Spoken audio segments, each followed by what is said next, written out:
So last class we have seen Bangladesh, Myanmar, and Nepal, right? Yeah. Good afternoon. Good afternoon, Nishit. All right.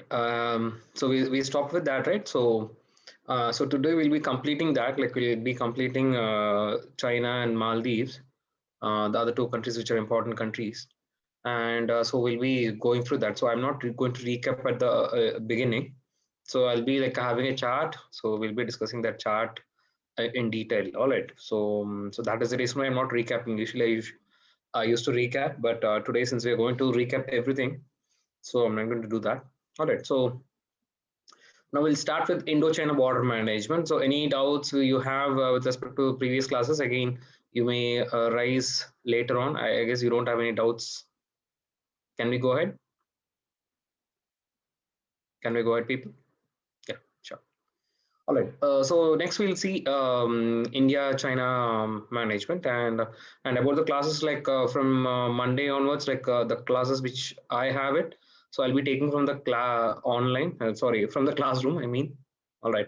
So since a few of the peer students have requested, like, so we want a kind of classroom like environment. All right. So I'll be taking classes from Monday from the academy. All right, fine. And I guess soon we'll have offline classes also. We'll wait for the notification. All right. So now we are going to see Indo-China border management, and so right now, like I'll complete the entire Indo-China border management. In the meantime, like if you have any doubts, just put it out. And if there is any problem with respect to audio or something, like just mention to the maintenance team. All right. Rest apart, you put it like after say 45 minutes to 1 hour, like after completing Indo-China completely, I'll like, clarify your doubts. All right, because that's taking a too much of time, like because frequent interruption, frequent diversion of mind. It is kind of difficult to get it back to the track. All right, fine. So we'll start with the Indo-China border management. Please do write. So I'll share the OneNote again. After writing it, I'll show the PPT, and then again with the PPT, like we'll have a comparison. Fine. All right, Indo-China border management. So please do write it.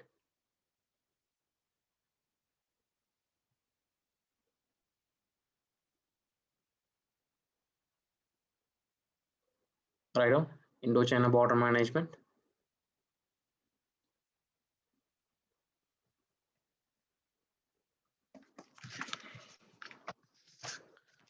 Fine. So Indo-China border management, first of all, so we are seeing from the five factors, right? So we are seeing the border management from five factors. One is the geography, second is the history of the legal evolution of the borders, the legal status of the borders, and socio-economic ethnic transactions, the political and economic situation of the country, and fifth is the crime pattern. But here it is. So here we are going to deal separately because except the geography and history, and straight away we'll go to the issues because there is no such illegal migration or there is no such ethnic connections between India and China.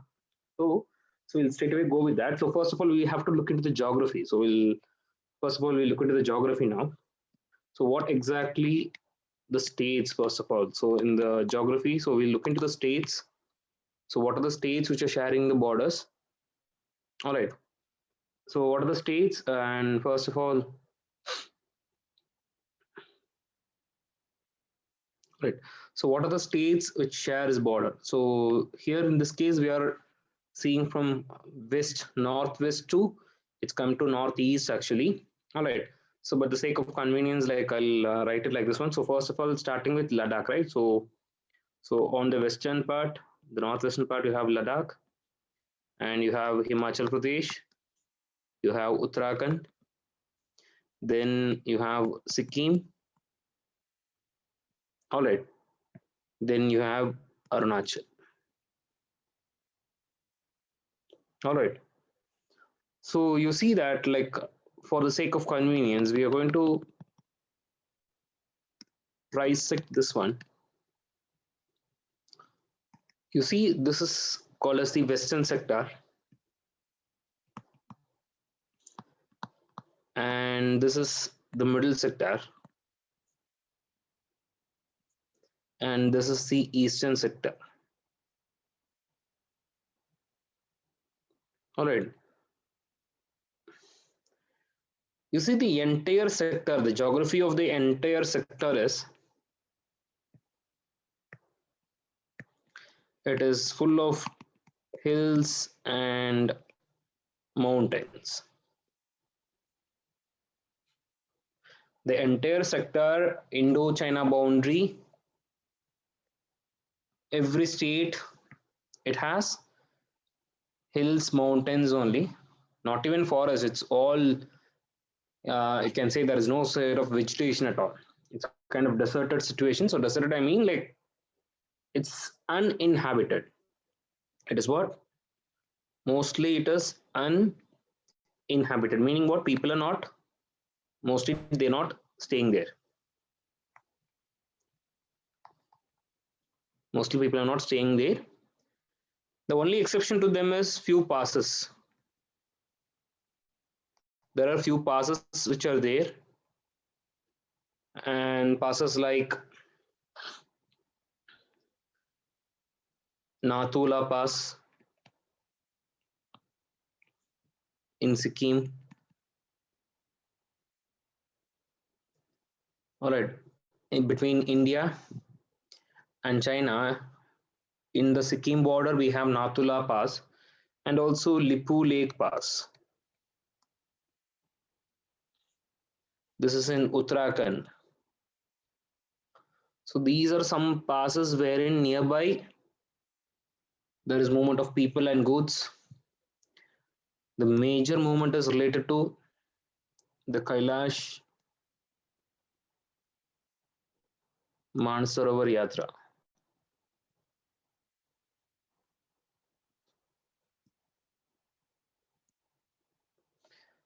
But rest apart, you see the entire sector, it is, I said, deserted kind of thing. So deserted from human inhabitation.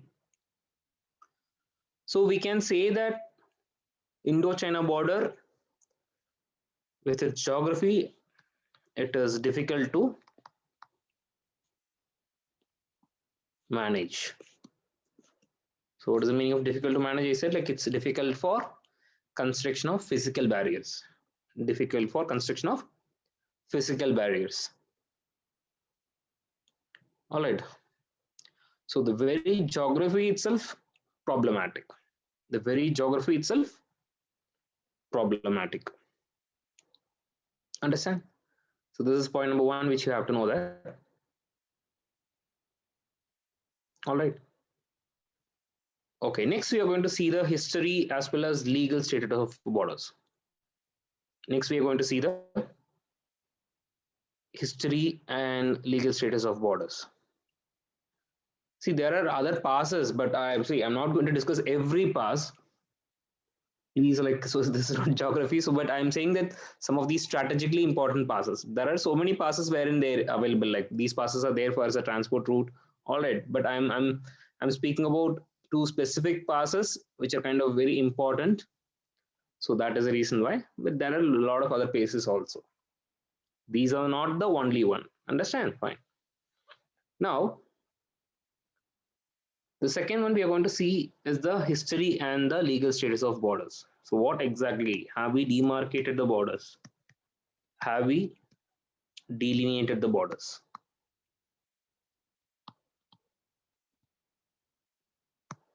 So there are so many passes in Arunachal, Sikkim, other passes also Nathula, Jalipla. All right, so there are so many passes also. But I'm main just for the sake of like these are the crucial which is often appears in the newspapers, and that is the reason why. All right. So coming to the history as well as legal status of the borders. So what we have today in between India and China, there are two terms which are used interchangeably, which is called as line of actual control and McMahon line. So these are the two terms which often you might have come across with respect to India, China. Line of actual control, which is called as what? LAC, and McMahon line. So means we don't have a concept called international border. If we don't have a concept called international border means what? We don't have a settled boundary. We don't have a settled boundary, meaning what? The borders are not properly demarcated and not delineated permanently.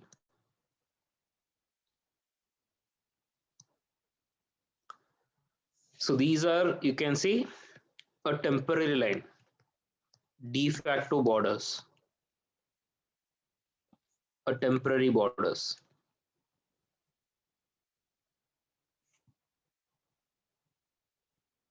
All right. Meaning what? The entire dispute, the entire border, I mean, the entire border, almost all sections of border, it is disputed.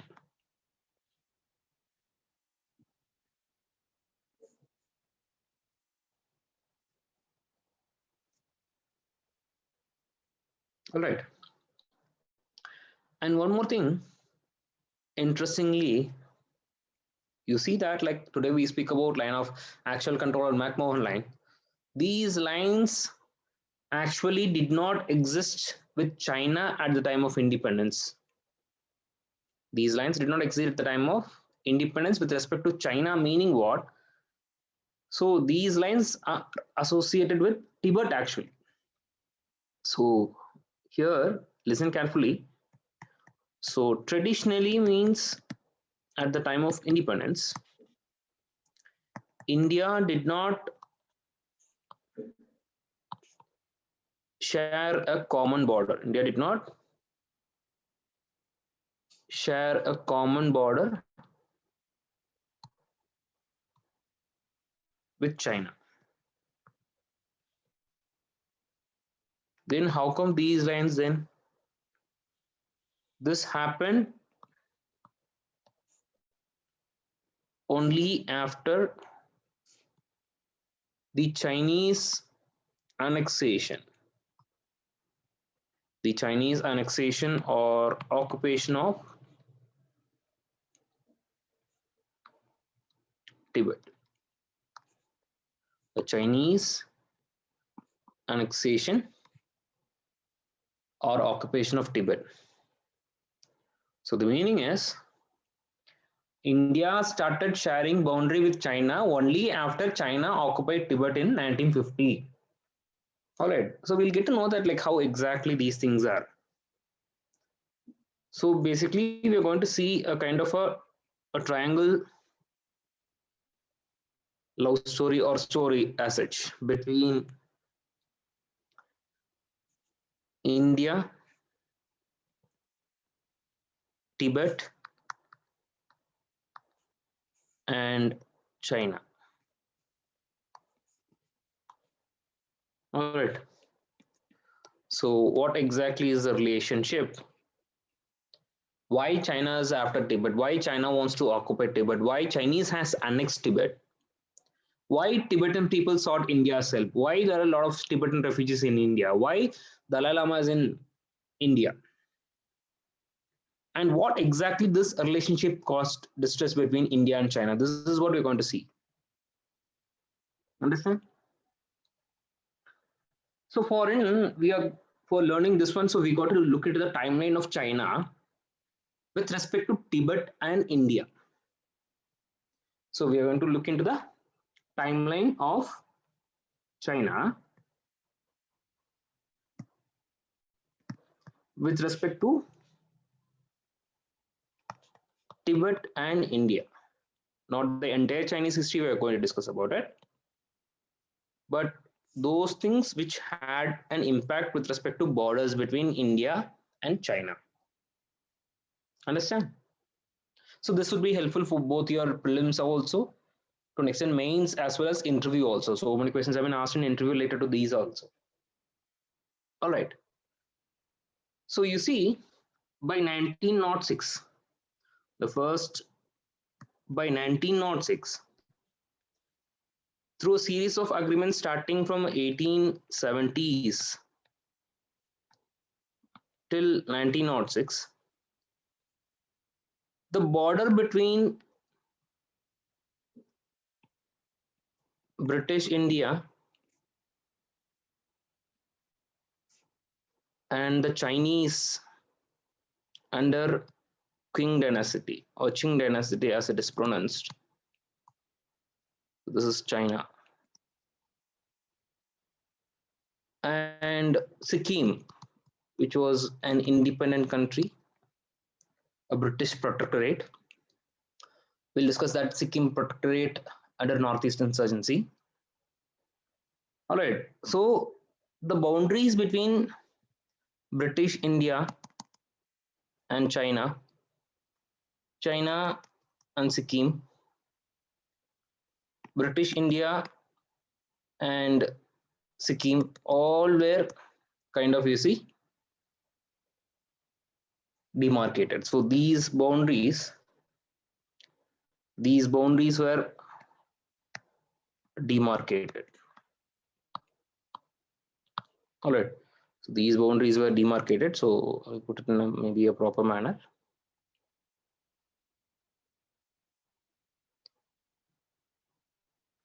So boundaries between British India and China and Sikkim, as well as British India and Sikkim. So everything was kind of demarcated. Now what happened? In the meantime, in 1911, a revolution happens in China. A revolution happens in China. All right. So by which the Qing dynasty is overthrown. The Qing dynasty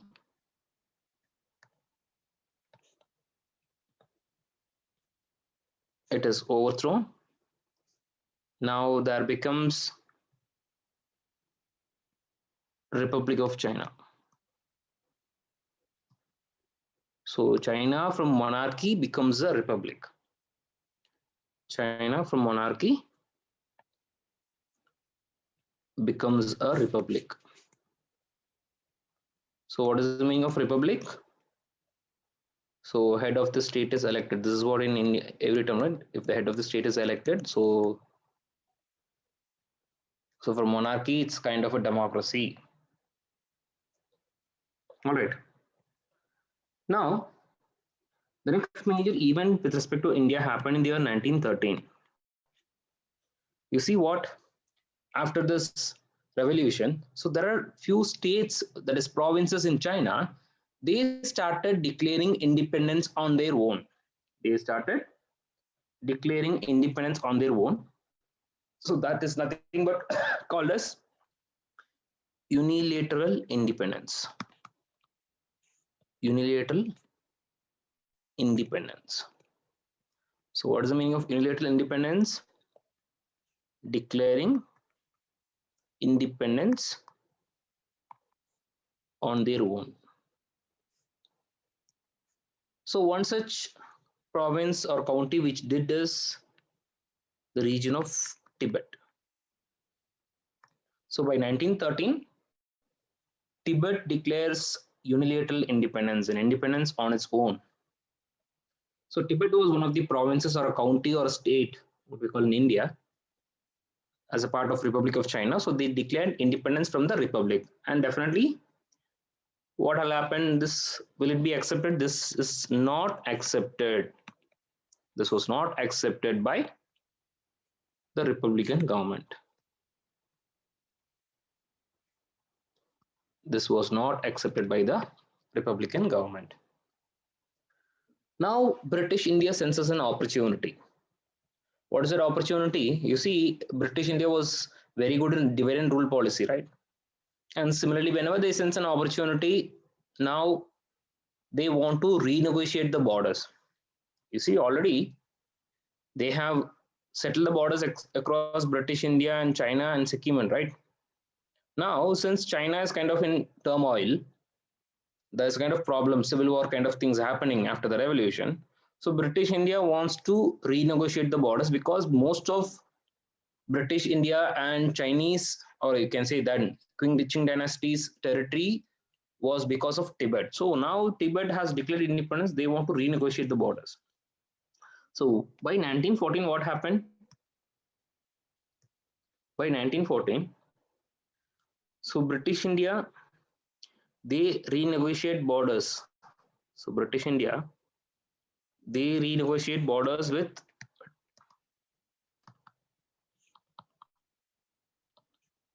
China. That is mean I'm in Tibet. They renegotiate the borders.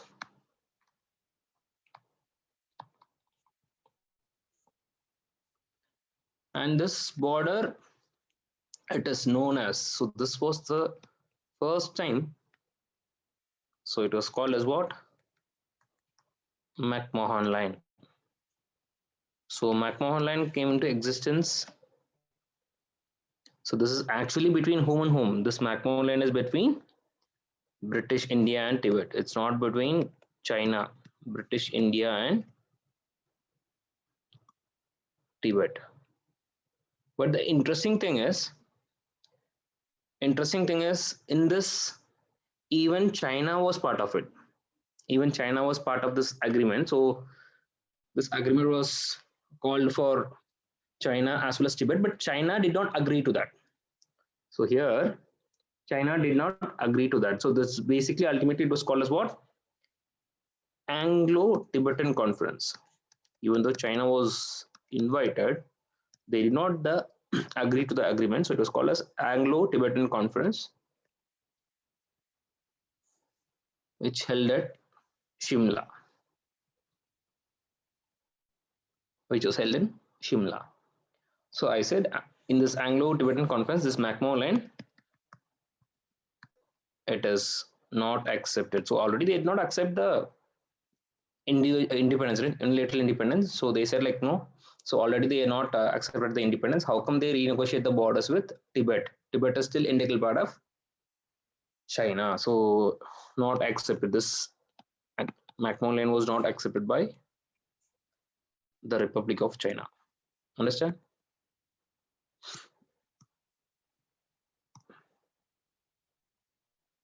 And the next one is in 1914, in 1940, during the time of Second World War, now British India, they buy British India by a place called Tawang.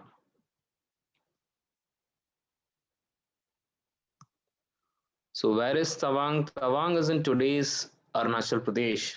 Tawang is in, it is in today's Arunachal Pradesh.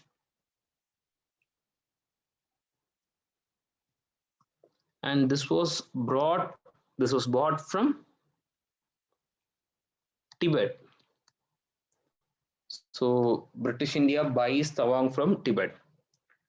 Now, why this is kind of very important, because Tawang is a place for,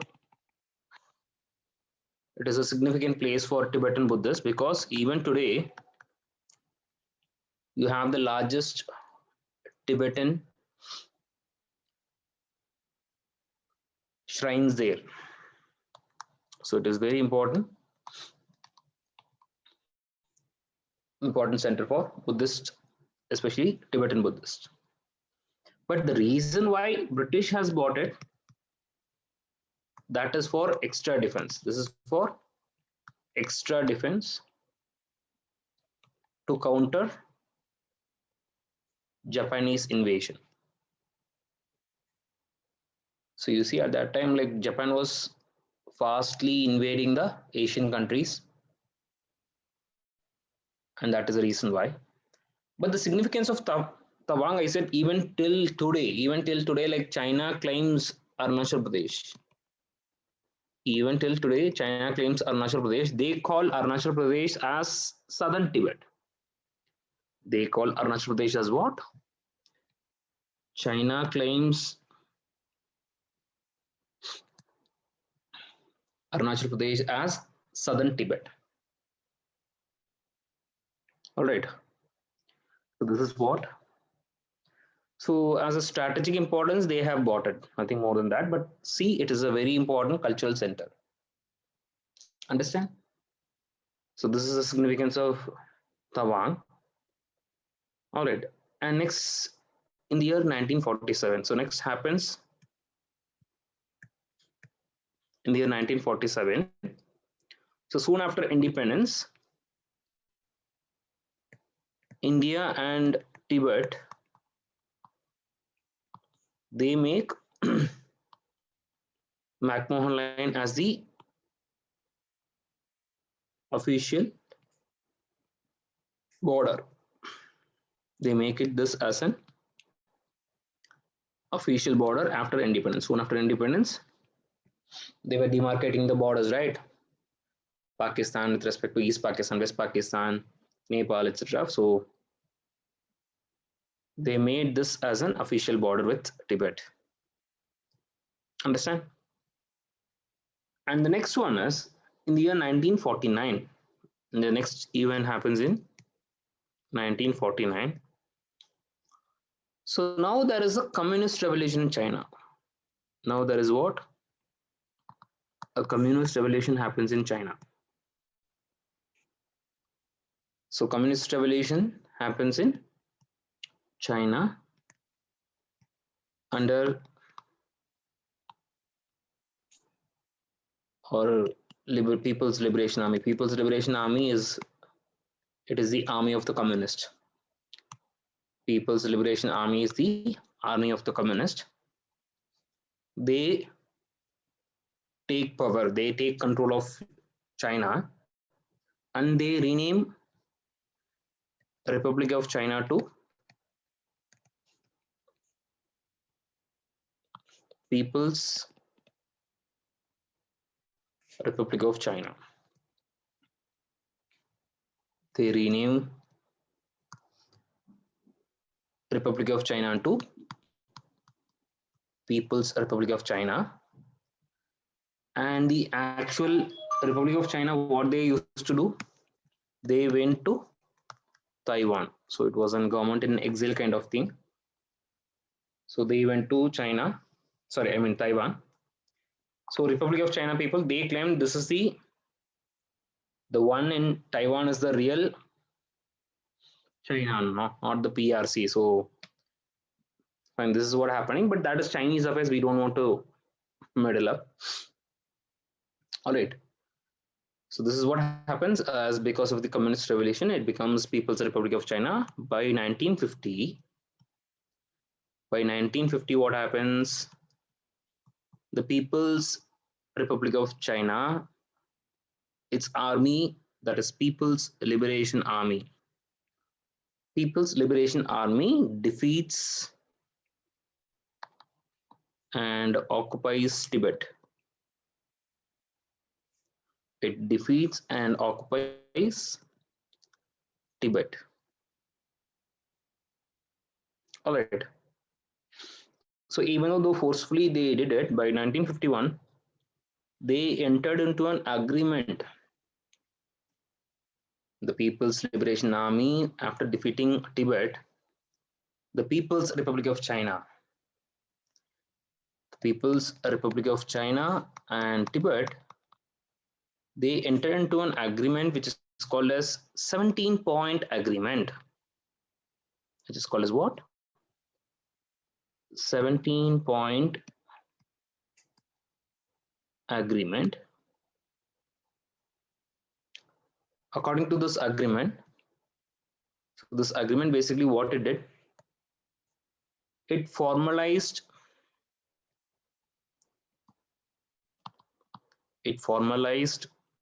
China's sovereignty. It formalized China's sovereignty over Tibet. It formalized China's sovereignty over Tibet means, like, even though it has kind of like people call it as annexation. So later on an agreement was made. So meaning what agreement means, they have accepted. So they have accepted. So Tibetans have accepted Chinese sovereignty. This is what the meaning of it. All right. So later on in 1953 and all, by 1953, like India also accepted. India also accepted Tibet to be part of China.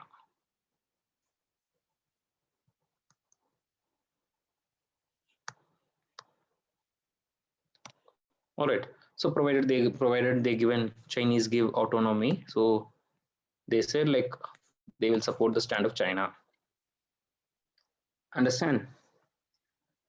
Now the next major thing happens in the year 1954. Now 1954. Now we are moving towards India and China. The People's Republic of China, they engaged in an agreement with India. They engaged in an agreement with India, and that agreement is called as what? Panchsheel. That agreement is called as what? Panchsheel, which is called as the five principles of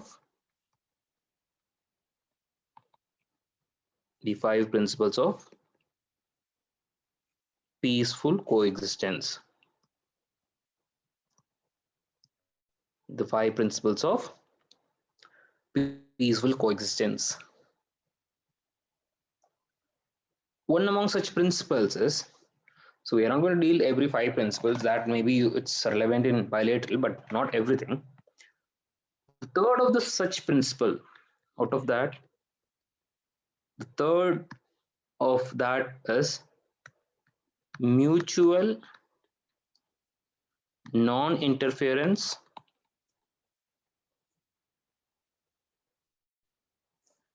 in each other's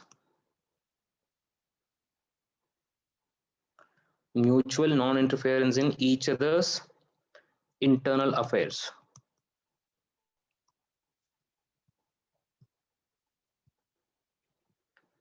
Mutual non-interference in each other's internal affairs. So meaning what? It is a kind of a direct arrangement, or you can say indirect arrangement, that India should not interfere in Tibetan affairs of China, and similarly China should not interfere with Kashmir affairs of India. So this is a kind of, you can say, an indirect thing. It's not a formal one. Not a formal one, but it's kind of an indirect arrangement only because at that time we had these two issues, right? These two countries. But now what happened, after which a few years passed, nothing happened. But by 1959,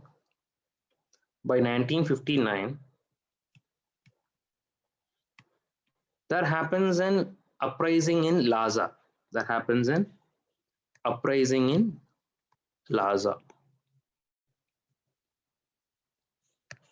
So what does this Lhasa uprising means?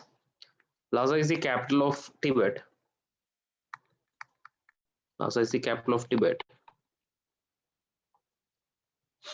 So what happened in the case of Lhasa uprising? Dalai Lama is forced to sign. So Dalai Lama said, so who is Dalai Lama?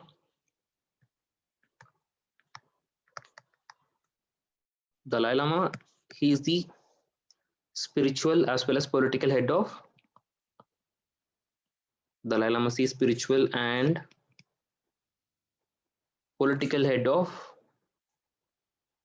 the Tibetan Buddhists. All right. So what he said, Dalai Lama said, he was forced to sign the 17-point agreement. He was forced to sign the 17-point agreement. So in fact, like Dalai Lama was, you see, he was only 15 years. Dalai Lama was only 15 years when he signed. So the thing is that like he was made to sign forcefully. So they are against the Chinese sovereignty. See, one of the reasons why it happened, because you see, China started to settle the majority Han Chinese people. China started to settle the majority Han Chinese people. You see, China has a lot of ethnic groups. China has a lot of ethnic groups. The majority of them are Han Chinese. But you have Manchus, you have Tibetans,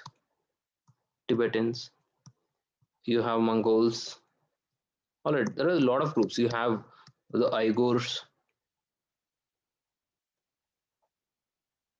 But I said this is the majority. So the majority Han Chinese were kind of settled in that. So this created a lot of tension in Tibet. So what happens now?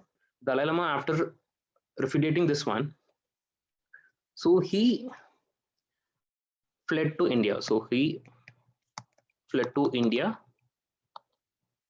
across the Arunachal Pradesh. So near Arunachal Pradesh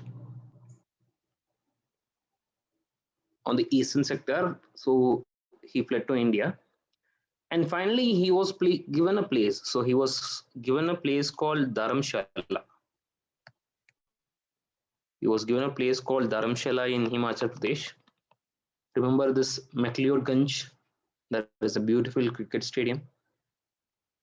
All right, Dharamshala in Himachal Pradesh, from which the Dalai Lama,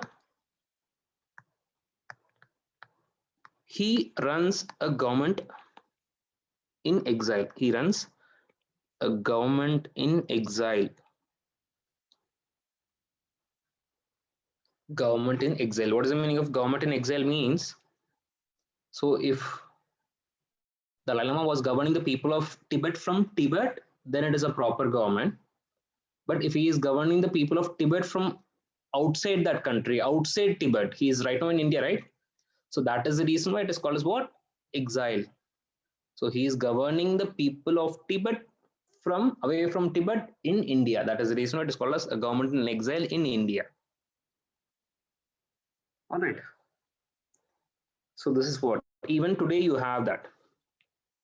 Even today they are governed by Central Tibetan administration. So it is they have their MPs sort of thing, they have their own parliament, but all these things are functioning in India.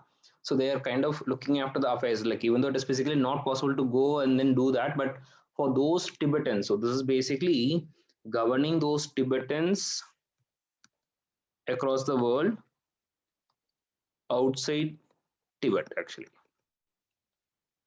So all those Tibetans, I mean Tibetan refugees. The Tibetans include refugees. All right. So Dalai Lama initially he was an asylum seeker. So he initially what? He was a asylum seeker.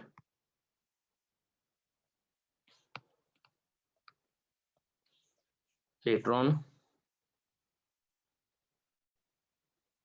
given a refugee status. See, the basic differences is because you most often come across these two words, asylum and refugee. See, till the time UNHCR,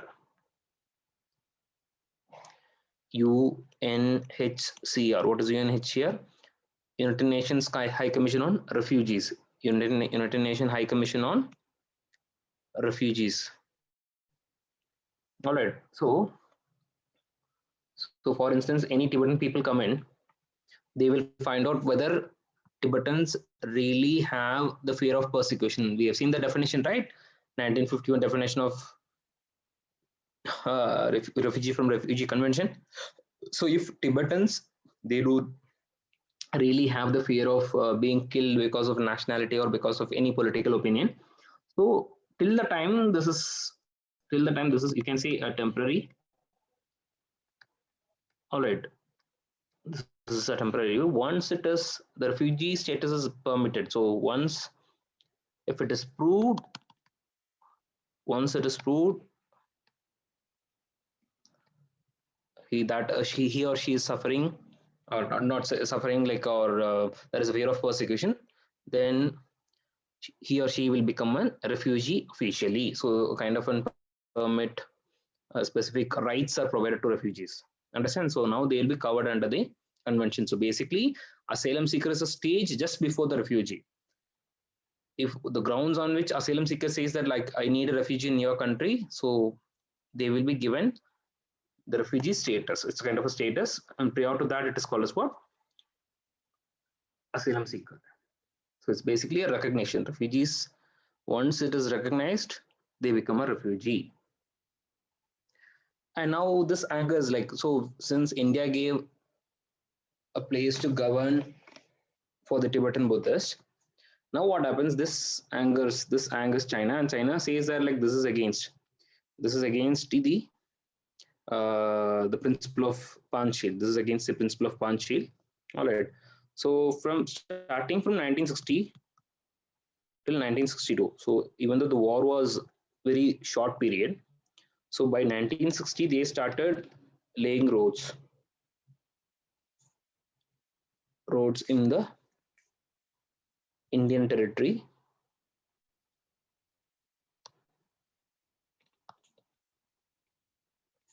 Across western and eastern sector. All right.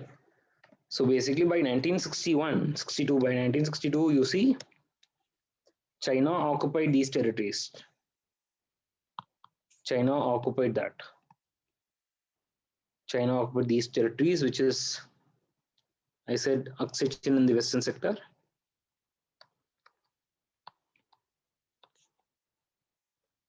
As well as Arunachal Pradesh on the eastern sector. Arunachal Pradesh on the eastern sector.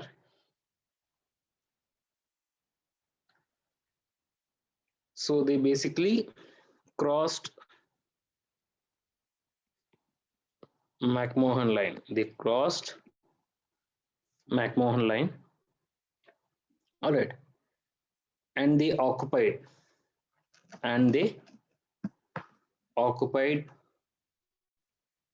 the territories on both the sides. And they occupied the territories on both the sides. This is Aksechin. Thing is that they made a unilateral ceasefire. They made a what is called as unilateral ceasefire. What is the meaning of unilateral ceasefire means?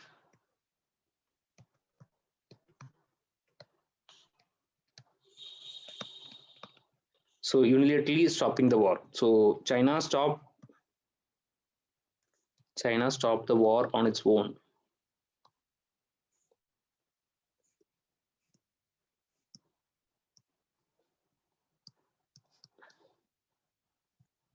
All right. But the thing is that with respect to Aksechin, they occupied Aksechin, but whereas they retreated back with respect to Arunachal Pradesh. All right. So you see approximately 38,000 kilometers. So here it is today, 38,000 square kilometers of Aksechin. It is taken back. It is occupied. But this is in Arunachal. It is, you see the entire Arunachal. So if you look into the entire Arunachal, it is of 90,000 kilometers. But they did not occupy the entire Arunachal, but they retreated back. But still they claim, even though retreated, still today they claim that.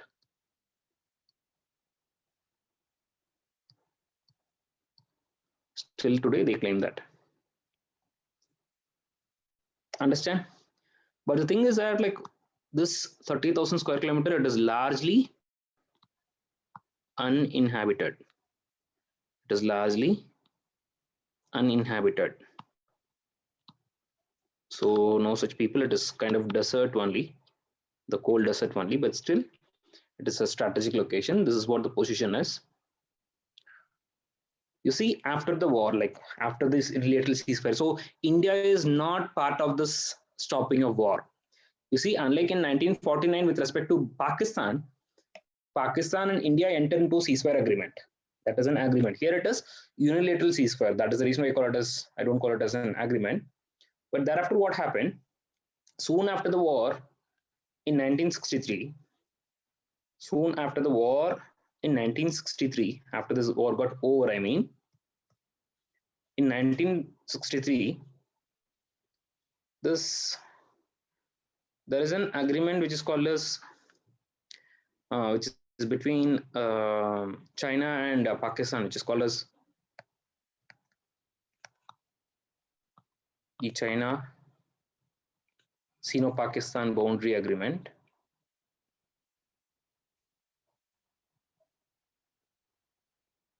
Now, as per this agreement, Pakistan ceded. Pakistan ceded. Ceded means what? Given. Pakistan ceded some approximately 5,000 square kilometers of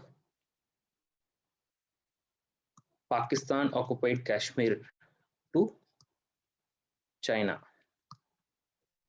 That territory is called as this territory is called as Saksham Valley.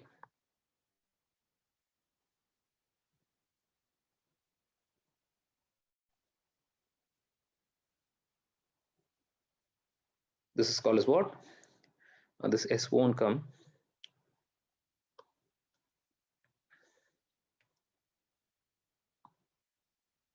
All right. There are other names also, like pronunciations are different. It's Saksham Valley. So this valley, it is ceded by Pakistan from Pakistan occupied Kashmir to India. But India calls, so even today, as per the India, this is illegal. India says it is illegal because Kashmir is still integral part of India and this belongs to Kashmir, the unified Kashmir. All right, so Pakistan has no rights to cede the territory, but we couldn't do anything.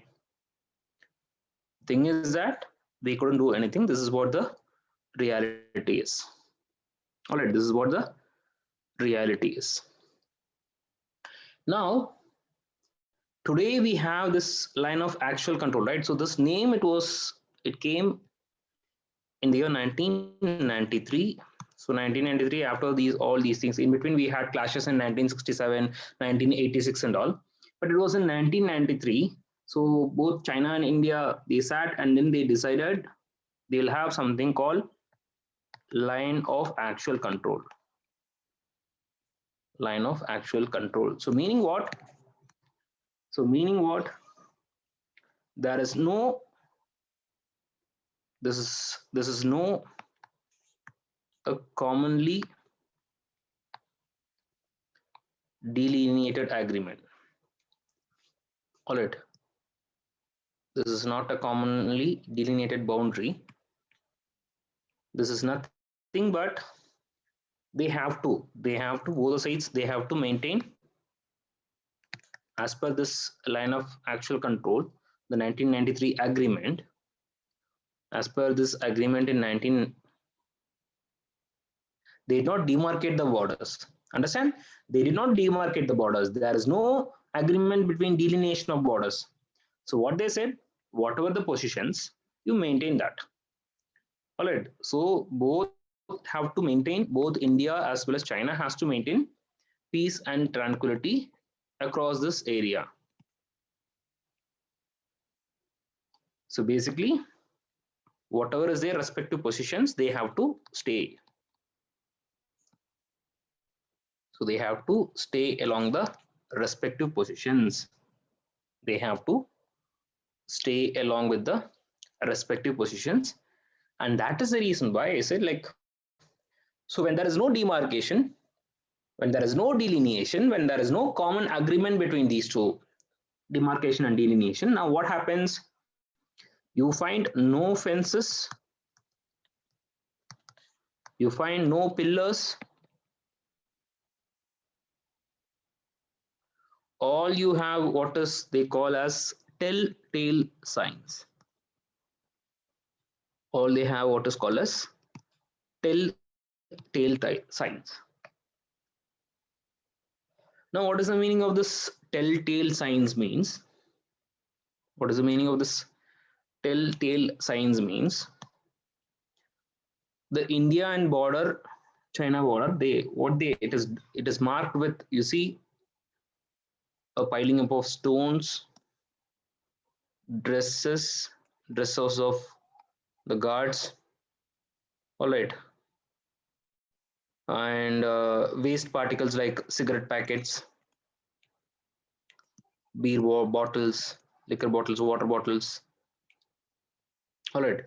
Sometimes they used to paint, or sometimes they used to identify their borders with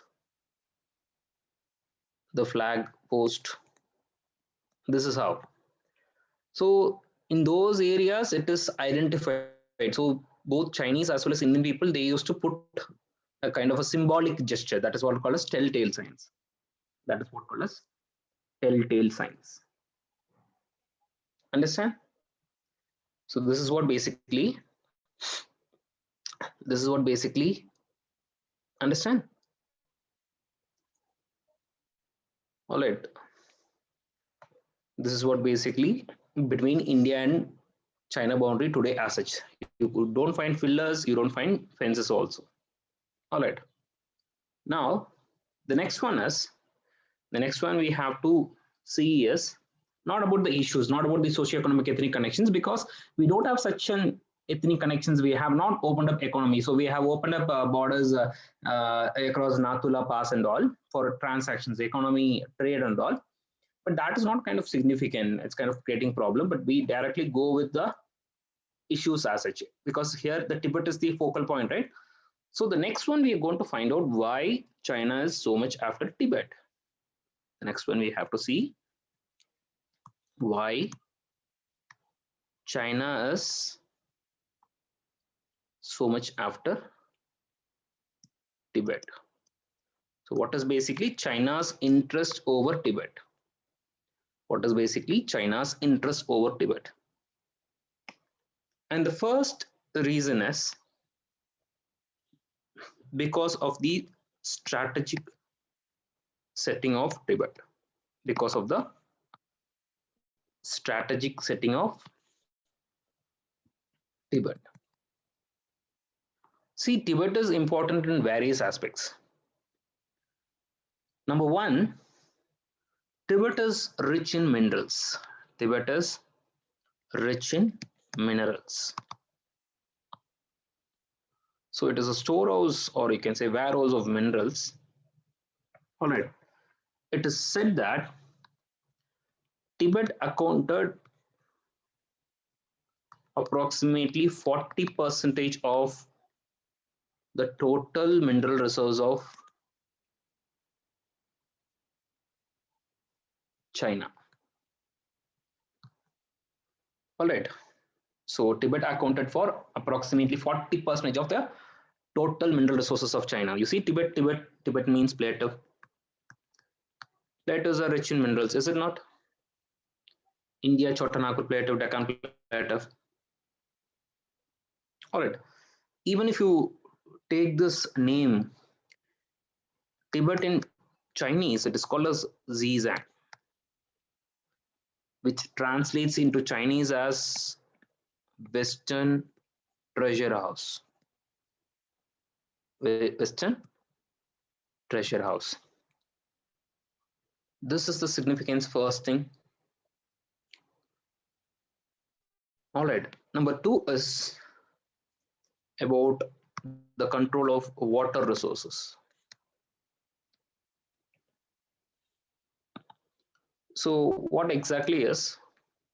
Tibet is the third. It is the third largest freshwater repository.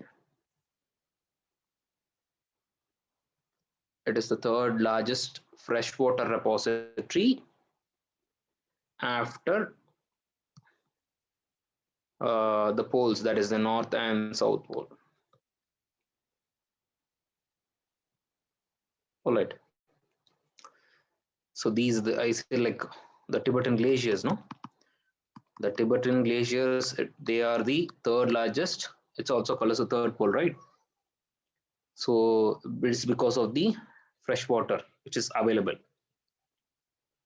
And Tibetan glaciers, it is a source of major rivers. It is a source of major rivers of Asia, not just China. Major rivers of Asia. So including this Elo River, Yangtze River, Mekong River. All right. Even take the case of India, River Indus, and more importantly, River Brahmaputra. It has its source from the Tibetan glaciers. Understand? And the third such reason you can say, it opens a back door by having Tibet in control with respect to China, India. It is a kind of backdoor entry to India.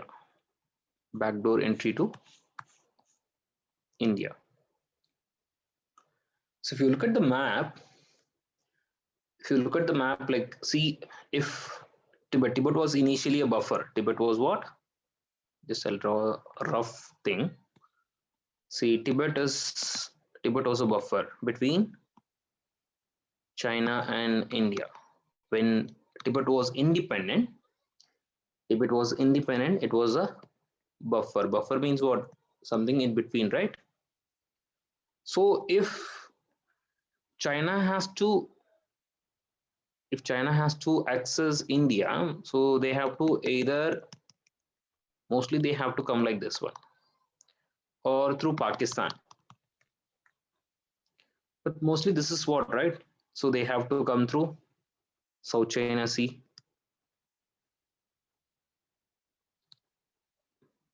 All right. Then the Strait of Malacca. Then Bay of Bengal. All right. Then only they can access to India, is it not? But now what they can do through Tibet, they can access. So it's kind of an backdoor entry. Now it's kind of an backdoor entry to India. So it's a kind of a geostrategic location on all these grounds. All right.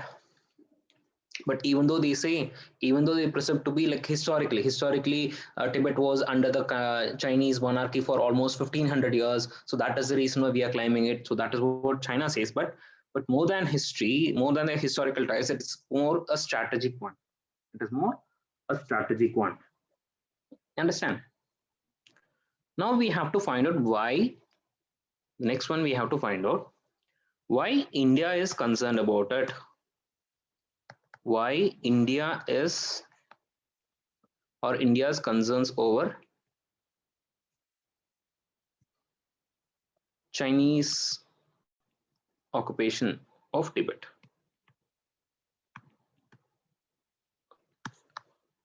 So having accepted that, like, but still we are kind of like always facing troubles. But why is India's concern? Why, first of all, India gave a place for Dalai Lama to live? All right. So the first of the reason is, so India has lost a buffer. India has lost a buffer. So I said Tibet was a buffer between India and China, right? Now, so if India had a good relation with Tibet, so meaning like no, we could have kind of placed our army also against China. But right now, China's under the control, so they are always there. So in fact, like we have lost Tibet as a buffer. That is one of the reasons like we are so much concerned, because you see the result you see those fears are very true. Because look at point number 2. China used Tibet for its military base, as a military base. You see, China has placed a lot of nuclear arsenals, ballistic missiles across the Indo-Tibetan border, that is along the Tibetan border, across all the states, including India's border also. And they have built air bases or airstrips, they call it as. And they have built a very good road as well as railway infrastructures. These things basically to mobilize the troops faster, to mobilize the Chinese troops easier and faster. So in case of a kind of any clashes or war with India, they could easily mobilize these troops. All right, they could easily mobilize these troops and then they could have an advantage. So all they call us, as per China, they call it as Western development strategy. They call it as what? Western development strategy, but it was kind of ultimately eyeing towards India only. It is ultimately eyeing towards India. Understand? This is what. So second is, so after losing the buffer, like you see, China has potentially created a threat by placing these nuclear arsenals, ballistic missiles, and construction of air bases. Understand? This is what. And the next one is, so there is another policy which is called as turning off tap, which is called as what? Turning off tap policy. Turning off tap means, so you can take in the literal mean like closing the tap so that prevent the flow of water. You see, river Brahmaputra starts and flows like this in India, is it not? So now what China does, China constructs dam across river Brahmaputra. Why? What is the reason? So this is called as turning off tap policy, meaning what? You see, Brahmaputra is a very important source of river. It is in fact it's elixir of the life of northeastern people. So it is the livelihood, it is the food security. The livelihood and the food security, entire thing depends on the Brahmaputra waters. All right.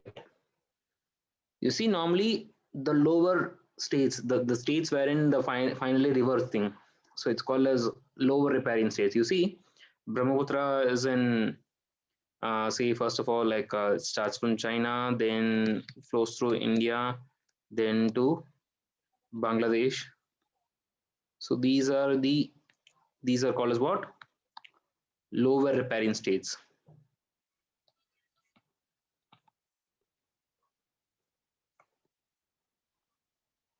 All right.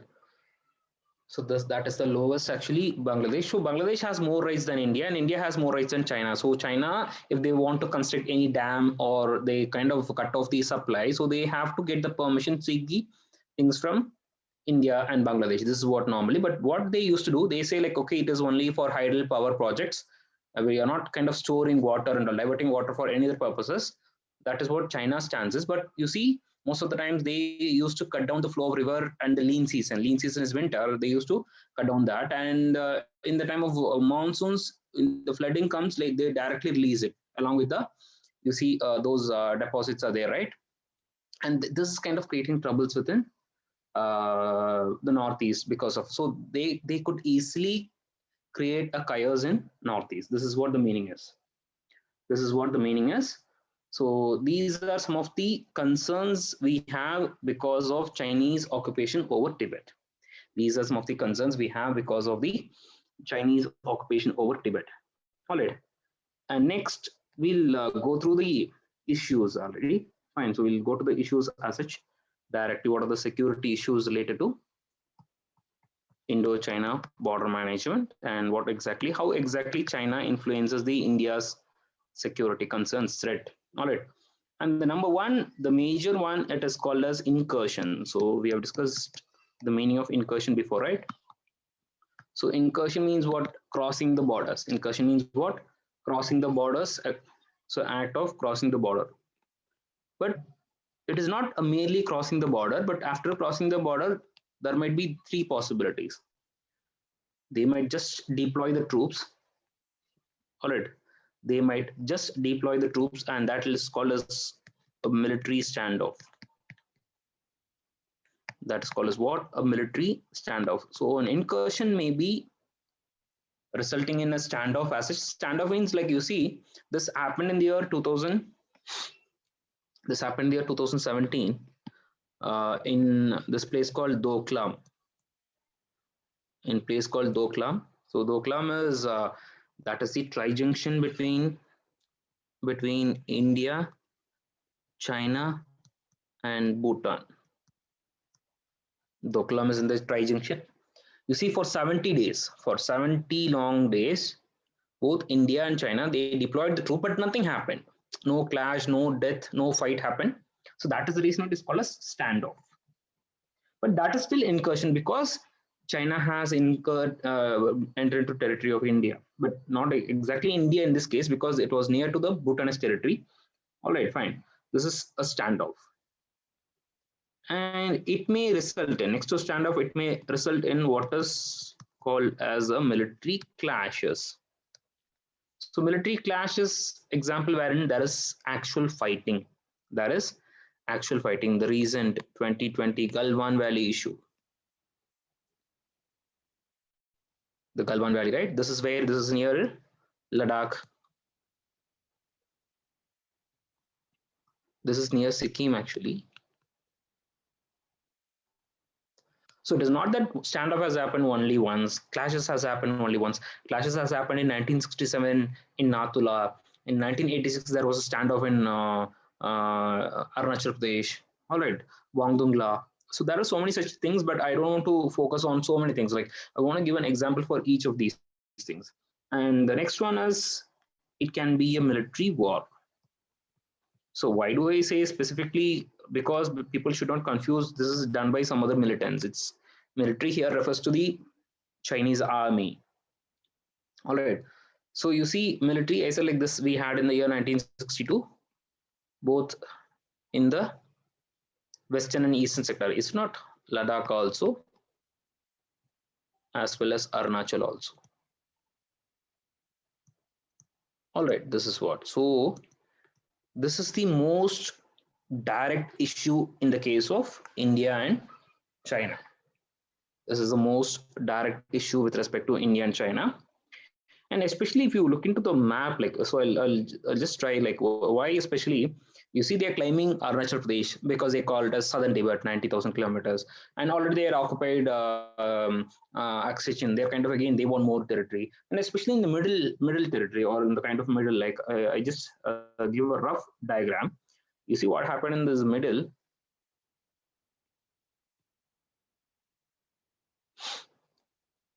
And here it is, you have, all right. So this is a kind of rough boundary, like now. So here it is, this area is,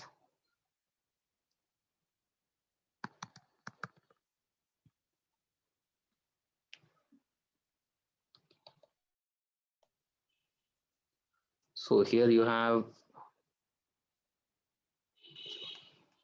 so here it is China. So here it is Myanmar. Here it is Bhutan. Here it is Nepal. Here it is Bangladesh. All right. And here it is, you see Sikkim is there, right? Now China mostly targets this area.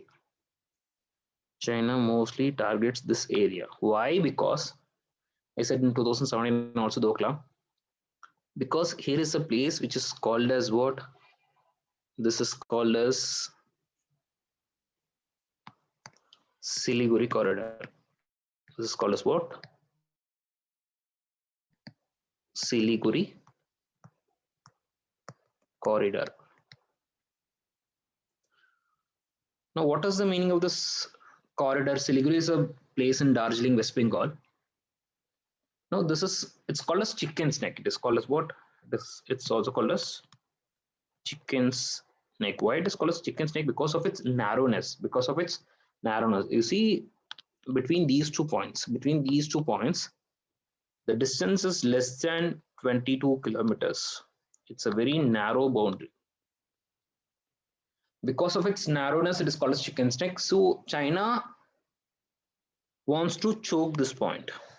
So they want to cut off, like if they kind of take control of this area, they could cut off the northeast with the rest of the mainland. They could cut off the northeast with the rest of the mainland. That is what the ultimate thing is. Understand? So this is one of the things. This is one of the things China does it so often in the middle sector. Understand? This is one thing. And next is, and the next important aspect is, so how China influences India's neighbors. The next one we want to see, the first one is incursion we have seen, which is a kind of a direct involvement. And secondly, China creates security threat by influencing India's neighbors. By influencing India's neighbors. So how do they do that?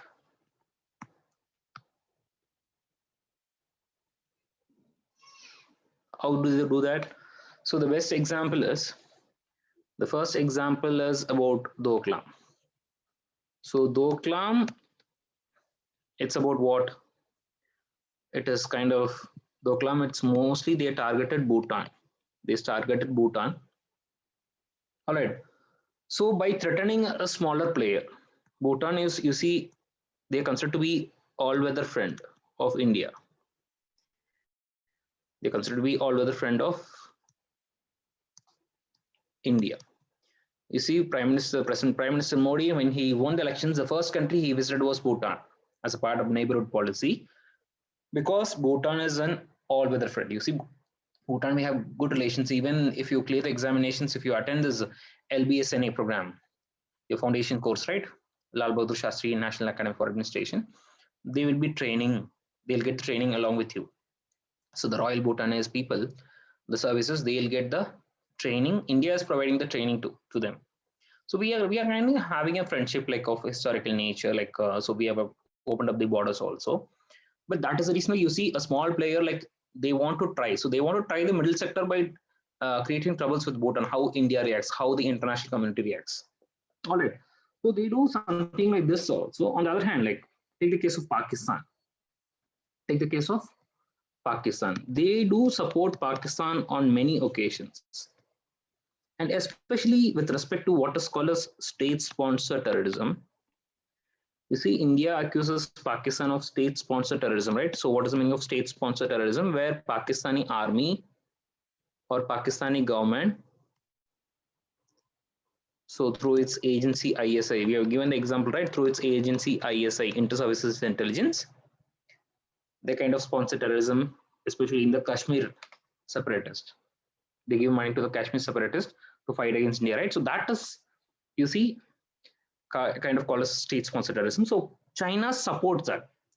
China supports that. Like even in the case of international things like maybe UN Security Council, they protect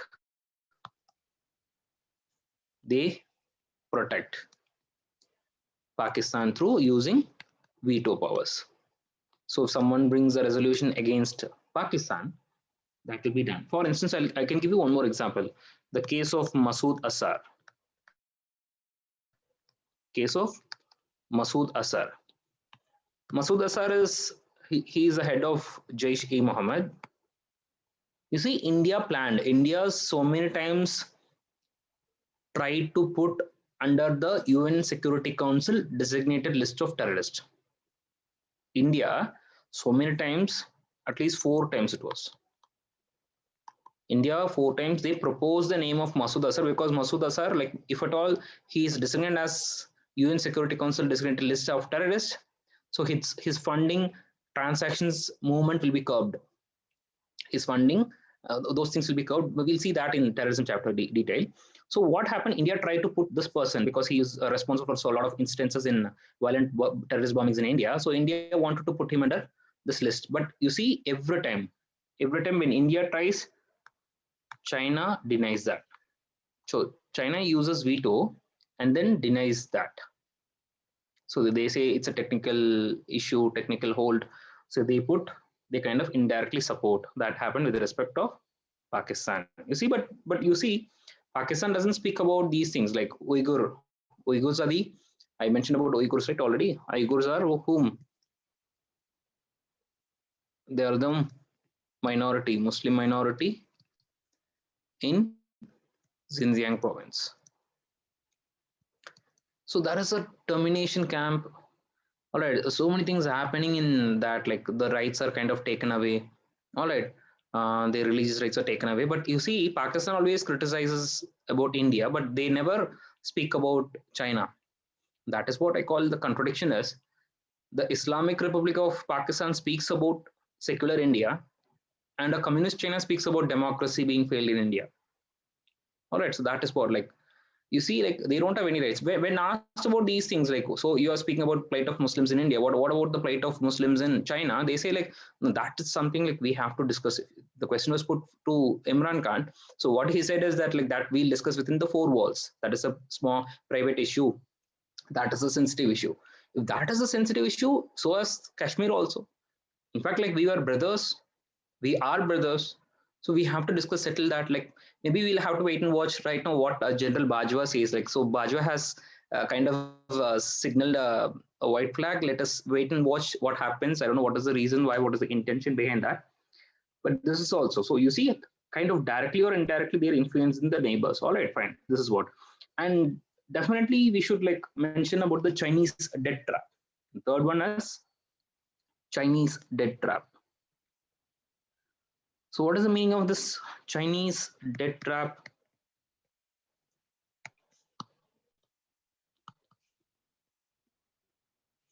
So why it is called as a trap means, like for instance, someone is asking me, say 1 lakh rupees as a loan, but I'm saying that you take 10 lakhs. You take 10 lakhs. So people, that person might be happy. Oh, I asked 1 lakh only, he gave 10 lakhs, fine. But the thing is that if my intention is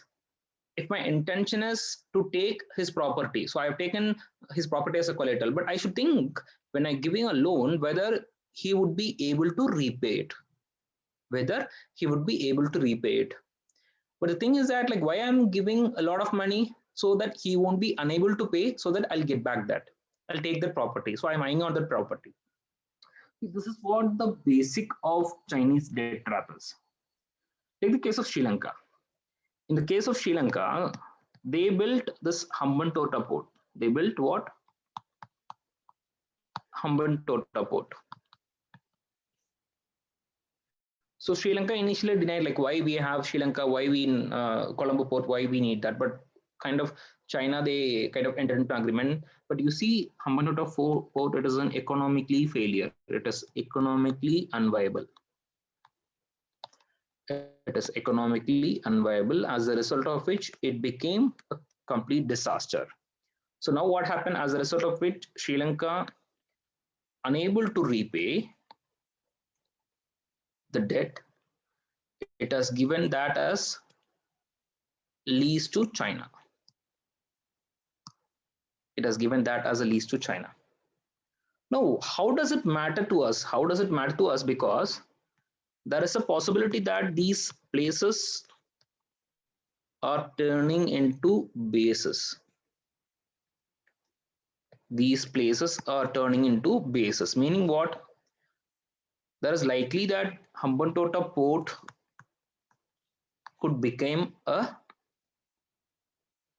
navy base of China. Is it not? That is the reason why we are so much concerned about it. Be in the case of Maldives, be in the case of Sri Lanka. I hope you would study something called string of pearls in bilateral. String of pearls in bilateral. So that is related to this. How they kind of develop Gwadar port, Chittagong port, Sitwe port in Myanmar. All right. So this is one thing. In addition to that, you see the reason why they call it as one of the reasons why they brought this Belt and Road Initiative,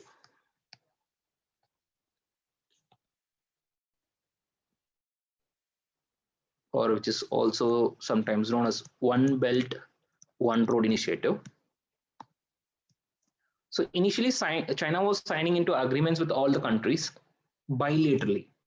But later on, they found a concept, okay, why can't we revive maritime Silk Route?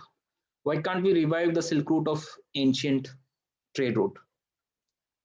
So by that, like now it's kind of a multilateral arrangement by which you see that is also creating troubles. One example is this China-Pakistan economic corridor.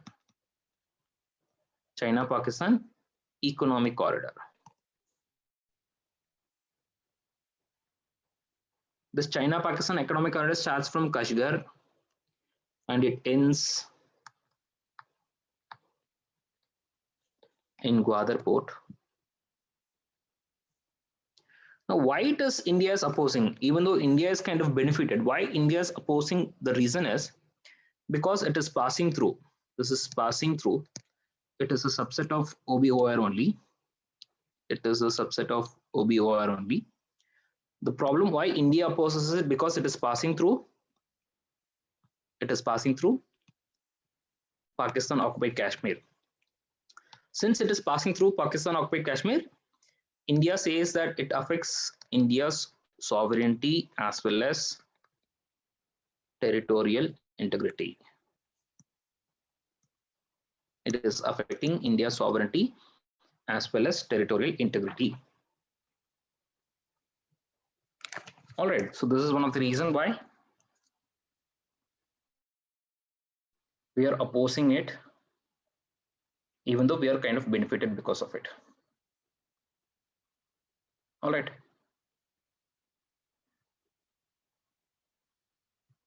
Just a minute.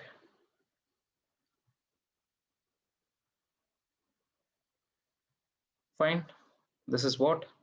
So we'll have a break for 5 minutes and we'll resume people. All right. So you have a lot of doubts people have put it.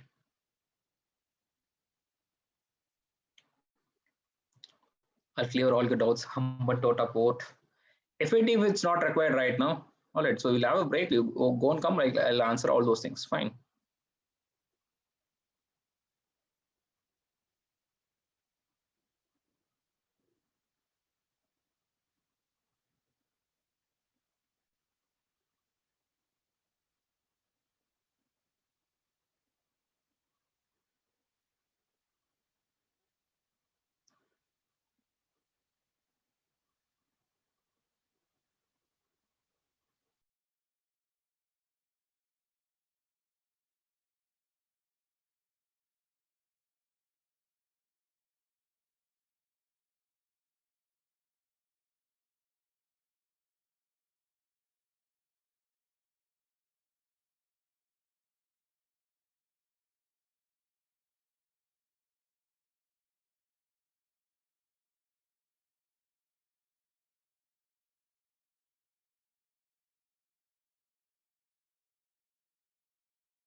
Welcome back, people. All right. So the difference between military clash and military war, I said clashes is nothing but it's a small one. It's a minor one. So war means engaging mostly army, navy, and air force. Like it's just a kind of an most aggravated form. All right, understood, Nishant? That is what. And FATF need not, like I said, FATF we can study with respect to money laundering and this one. So yes, China sends people for grazing. Yeah, that is what like. So this is also done like. So China does all sort of things. All right, and this what that this Somdong no Somdong Chu. That's kind of like I'm not mentioning it because like it's again like why you need all those things. Why didn't India stop Chinese from occupying Oxygen? I said that is an illegal, like we never accepted that or we kind of disagreed to that ceasefire. Like, no, I said they have taken oxygen and then they have retreated back. Like, so what if like on the other side, like even if they had taken Tibet also, like sorry, Arunachal Pradesh also, it's we are not pushing in a, no, we are in a no position to kind of fight against China. We are not strong in terms of military. We are not strong in terms of political also. All right, that is what our position is. I said what I said about with Taiwan is the Republic of China. They moved. So those rulers, no, they moved. Like I'll just show the map actually. Third of the heading issues. Like which one exactly you wanted it? Third of the heading means. Can you be still more precise? Third of the heading is this. Is this what you wanted it? Is this what you wanted it? So I'll just show the map and then we'll have a recap of that.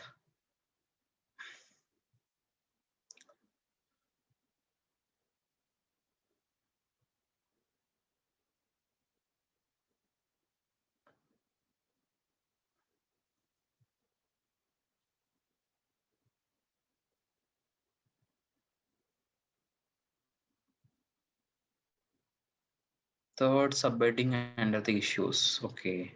One of the issues you wanted it. Okay.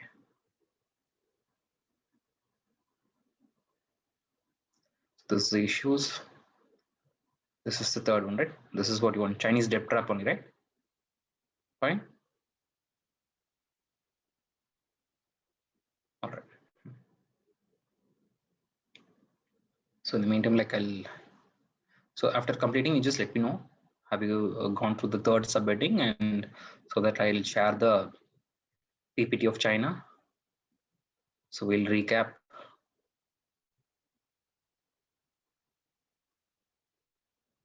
Fine. Okay. Now, so with respect to China, like this is what basically between India and China. So you see,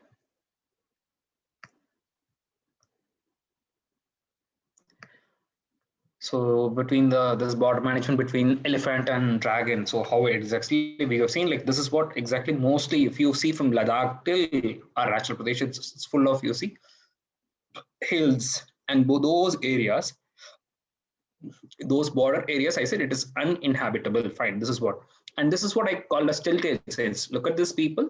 Look at they. This is what I call as telltale signs. Like you don't have pillars, you don't have you don't have fences, all you have these posts or else these piling up of stones, like which is called like so on the ground only you will get to know that like what exactly is this position. Fine, this is what. And sometimes you may find something like this also. Okay, so this is what like uh, things are there.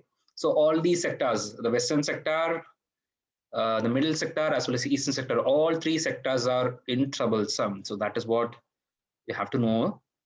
And this is what Qing Dynasty. Qing Dynasty at the time of 1858. All right. So when British was there, like it was the position in China. It was run by a monarchy that had included all these things, including Mongolia as well as Tibet. And it was in 1913, they started declaring independence. And you see, as the time progressed, by 1940, I said like Japan became very strong and they were kind of invading. And in the meantime, Republic of China, it was shrinking. So it is not just Tibet and other things. Like there are so many other provinces which sought autonomy, which kind of which came under the control of you can say Japan and other things happened. Fine, this is what. And could you please repeat what you have told about Han Chinese ethnic group? Yeah, I'll come to that. Like I'll show the map. Don't worry, Helen. I'll show the map. All right. So this is what at 1951, like again, the China, whatever the territory it is lost, it is gone. It has consolidated those things and became after the Communist Revolution as People's Republic of China. You see here in Taiwan, in the eastern part, like see the Republic of China, they had their government in exile. So what we have seen that, right? And this is what today's position is. You see, majority how large is Tibet? You see, those two provinces, but where there are two minorities, Xinjiang, it is the Uyghurs, and in Tibet, it is the Tibet, that is the Tibetan people. Both are having a lot of trouble, facing a lot of trouble. Both the western part of China, the two major regions, they're facing troubles. Understand? This is what. And so we have seen the timeline also, and this is what I said about. Now, Helen, you can focus on it, or other people also. You see, China, the majority of them are Han Chinese. So even though it is a Buddhist country, you have a lot of ethnic groups based on their tribal groups, other things, fine. So that ethnicity differs. So there is a difference between ethnicity and religion. We have seen the case of Pakistan, we have seen the case of India, we have seen the case of Myanmar also. Similarly, here is also. You see, the majority Han Chinese people are made to settle in Tibet. So the majority, this blue, right? This blue, they are made to settle in this bluish green kind of thing. Tibetan regions, this is what. So that is one of the problems faced by Dalai Lama. They said like, okay, they're kind of dominating. They're kind of making it more Han Chinese majority. So that is the reason why. So in order to protect them, he came. Understood now, Helen? This is the reason why. Have you got it? So it's not just Han Chinese. I said like a lot of other groups. Like there is Manchus, there is Tibetans, Mongoloids. All right, Turkey people. All right, fine. That is what. So this has happened, and so next is about the strategic things. I said about the strategic issues, right? You see, all across these borders, you could find, especially, just use the pen. Just a minute. You see, all across these borders, like you have air bases, airstrips, is it not? And they have also built roads across it, so that easily to mobilize this. And this is one of the things. And this is what the placing of nuclear arsenals in Tibet. Fine, near to that. And next is when I say it's a backdoor, what is the meaning of backdoor? I said, you see, so previously, if Tibet is kind of an independent nation, now what happens, like, so China has to access either through Myanmar, or they have to come to South China Sea. Then this is called a Strait of Malacca. This is Malacca Strait, after Strait of Malacca, and then like Bay of Bengal. Fine. And but whereas right now, so Tibet has become a part of China. Now it is kind of easier. All right. One more question. So does that mean Han Chinese people were made to settle in Tibet, dominating the native Buddhists? Yes, that is what. Ultimately, that intent was that they want to change the demographics. They want to change the demographics. Fine. That is what still they're doing it in Xinjiang.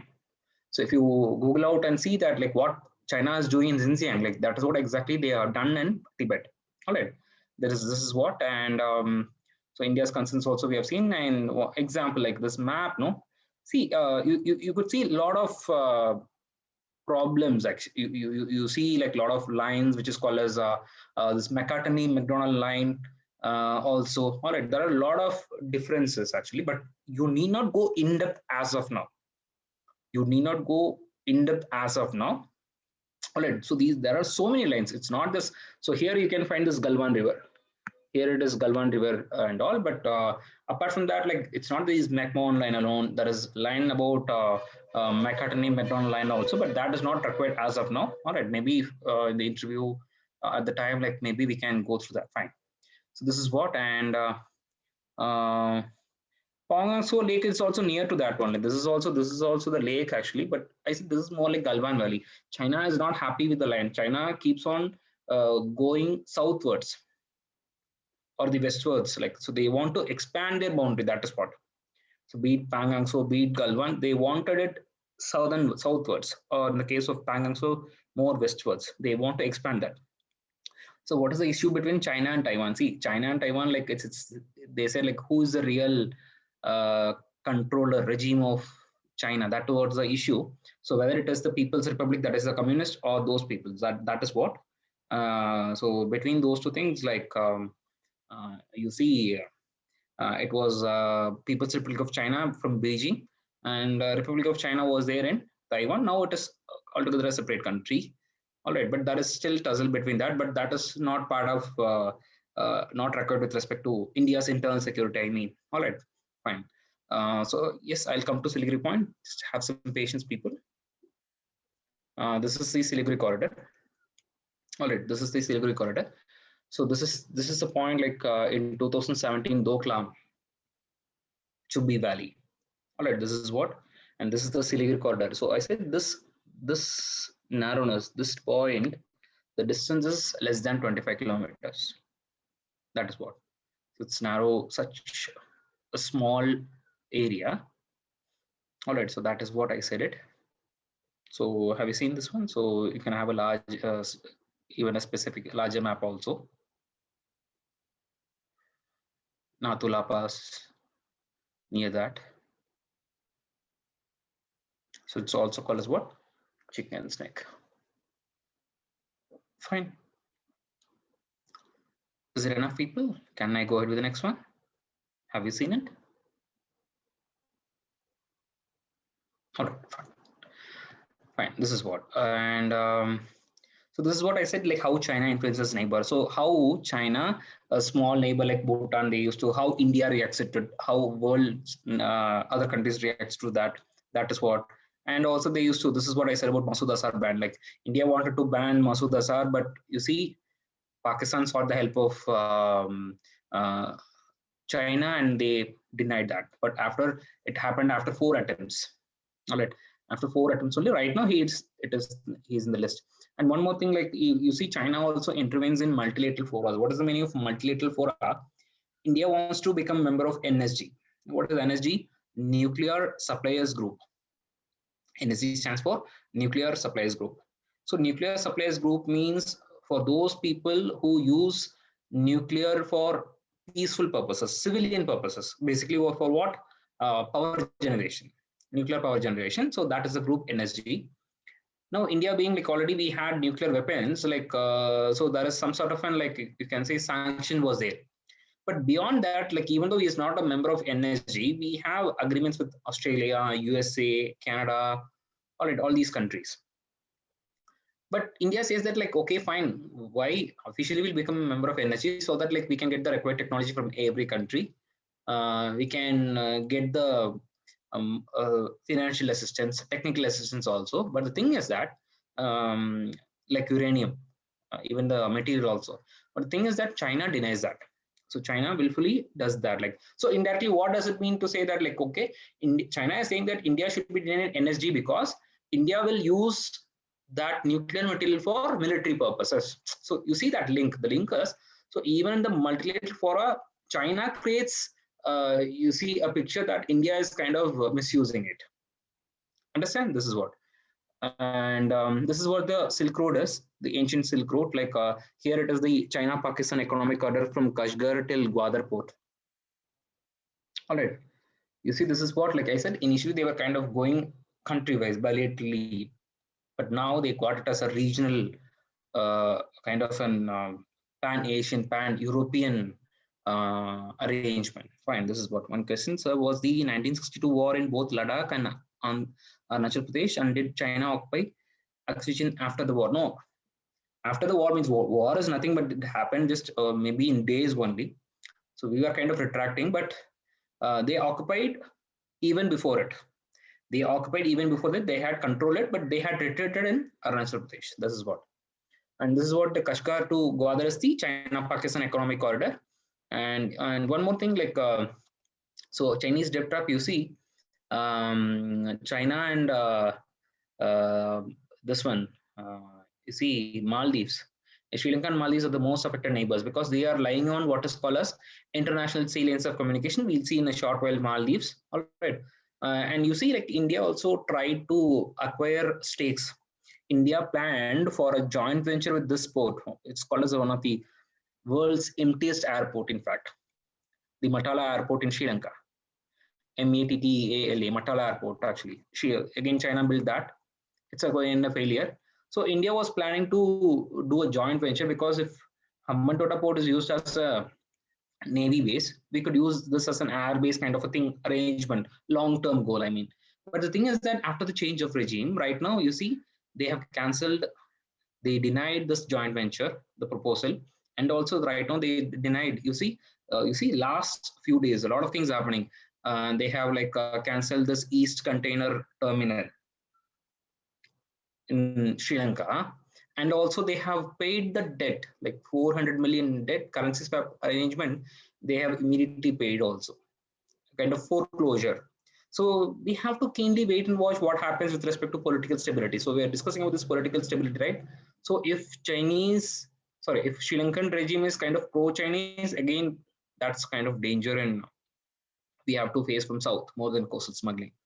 And similarly, last week also we saw like Myanmar, like you see last week, it's again a coup again in Myanmar. Again, there is a Chinese hand. China is not openly opposing. Every other country is opposing or kind of suggesting, okay, they should go back to democracy. They should respect the results and all. But here you see China is not at all opening its mouth. And this is what, and you see, this is what called a string of pearls. You see, I guess you must have studied that in bilateral also. All right, fine. This is what. So we'll go with the next one, please, people. Like, so you're running out of time again. Okay, who got the middle sector? You see,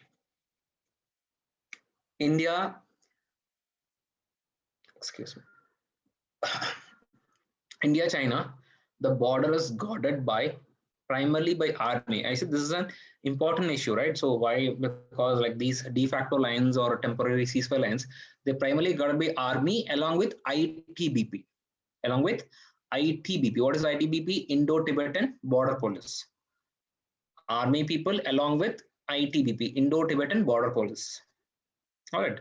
So you see in the middle, like in Bhutan, there is SSB, Sashastra Seema Bal, and here in Nepal also you have SSB, Sashastra Seema Bal, but it's mostly it is army along with ITBP. ITBP is one of the Central Armed Police Forces. ITBP, it is one of the Central Armed Police Forces. Okay, people. Fine. So we'll get back to Maldives so that we'll finish it off soon. All right.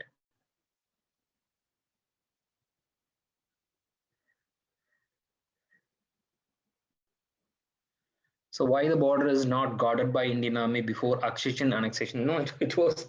I said it's a no man's land. It's more like you see like AGPL. See, we did not expect China to do that. That was the reality. We don't expect China to do that, and China also did not expect India to intervene in Tibetan affairs. All right, so that is what maybe. And there are a lot of things like you see politically. There are a lot of books and articles which speaks about what Nehru should have done, what Nehru competitors are wrong. So there are sites which are supporting Nehru's move and opposing Nehru's move. But I don't want to go into in depth because that will be deemed to be more political in nature. All right, so that is the reason why. But uh, the reason why we did not, but we trusted China. And the thing is that people say that we should not have meddled in the affairs of Tibet. If at all we are concerned about Kashmir, Arunachal, we should not have done it. So that is what may be. All right, fine. So these could be assumptions only. We can't concretely say why for these. We don't have such concrete answers for it. All right, fine. Next is no, yes, but that point of time, like no, we had to focus more on more than border management. We had to that time we had to focus on poverty elevation. So we were kind of spending money on that. We are thinking about that only, and that to these borders. You see, like we had a good relationship. I said no, we had a good relationship with China at that point of time. That is the reason why we not deployed there. Like Only mostly in Pakistan we had it. You see, after the Chinese war only, we had created a lot of special forces. We'll study that in security forces concept, like why, how come ITBP came into picture, how come BSF, what is this one border, one force concept? You get to know that. Like, all right, don't worry, we'll study that. All right, Nishchit, fine, yeah. Cheers. Now, next is Maldives. Please write on Maldives. Please write on Maldives. See, Maldives, you see the country, it is made up of atolls actually. Um, Maldives is made up of atolls. Atolls what? So I'll start writing the geography. Just a minute, I'll start writing it.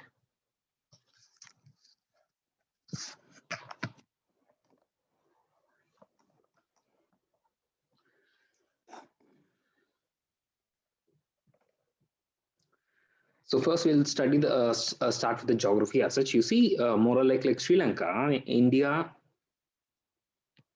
more or less like Sri Lanka, India, Maldives. It is we having a maritime boundary, right? We have a maritime boundary. So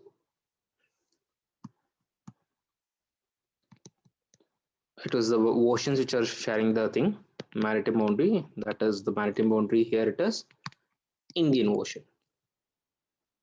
So Indian Ocean, it is there. And Maldives, it is known as Maldivian archipelago. Maldivian archipelago. What is the meaning of archipelago? Means a group of islands. Like call Philippines archipelago. So it is comprised of hundreds of islands. Maldives, it is comprised of hundreds of islands. And these islands are formed, they're called as atolls. Malay Atoll, Fedu Atoll, Malfushi, a lot of islands. I guess you see recently a lot of celebrities they're going and visiting, have their vacation there. All right, so Mali is right now again back to that own tourism. Atolls means they're made of coral reefs. Atolls means made up of coral reefs. But if you see that these group of islands, the northern and the northernmost island and the southernmost island, the expanse of that it is almost 960 kilometers in length, meaning the distance between the northernmost island of Maldives and the southernmost island of Maldives. So it is dispersed in such a way, it's a vast expanse land. It's scattered basically. It is scattered and dispersed. So now that is one of the issues for security, because there are a lot of uninhabited islands that is misused. A lot of uninhabited islands which are kind of misused. All right. So that is what basically about the geography. It's very much geographical proximity with respect to India. And so we got to see next the historical as well as legal status of borders. As per the history as well as legal status of borders,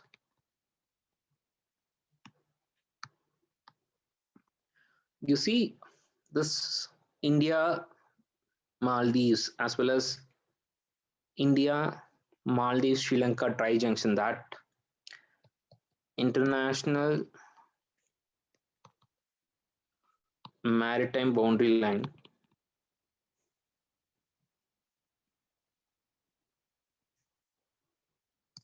between India, Maldives as well as Sri Lanka. So that is, so I guess we must have studied that in Sri Lanka, right? So by 1976, there is a trilateral agreement, 3 countries that resulted in the demarcation. So we have kind of marked that. See, marking means what they'll have, say these coordinates only, 10 degrees, 12 minutes, All right. So they have these coordinates. They have these coordinates like this one. All right. So again, they'll join these coordinates, and this is how international maritime boundary works. All right. So basically, they'll identify at this place. This is the coordinate, latitude and longitude. Coordinates means what? So they'll like take this latitude as well as longitude, and then they'll do that. All right, so this is what again. So I said geography. This is geography along that again. Even though we have demarcated because it is so difficult in border management, right? So having a maritime border, it's so difficult in maritime border management. All right. So here also we are not going to concern like so. Even though there is a connection, so you see, India and Maldives since the time of Ashoka, we share common things. Ashoka sent emissaries to Maldives also. At the time of Ashoka, it was a Buddhist, and thereafter, it was a Hindu, and then by 12th century, it became under the control of Sultanate. When British was conquered India, so again, same thing happened there. So whatever happened in Maldives had a corresponding correlation with India also. Understand? This is what. So we share the historical ties. You see, most of the people who are settled in Maldives, they are from India and Sri Lanka only. All right. So they are from India and Sri Lanka only. That is what the linkages ethnic ties we have it. So right now we directly see what are the issues there. What are the security issues which is kind of creating trouble. So Maldives, first of all, it lies in an important sea lanes of communication. Maldives, it lies in an very important international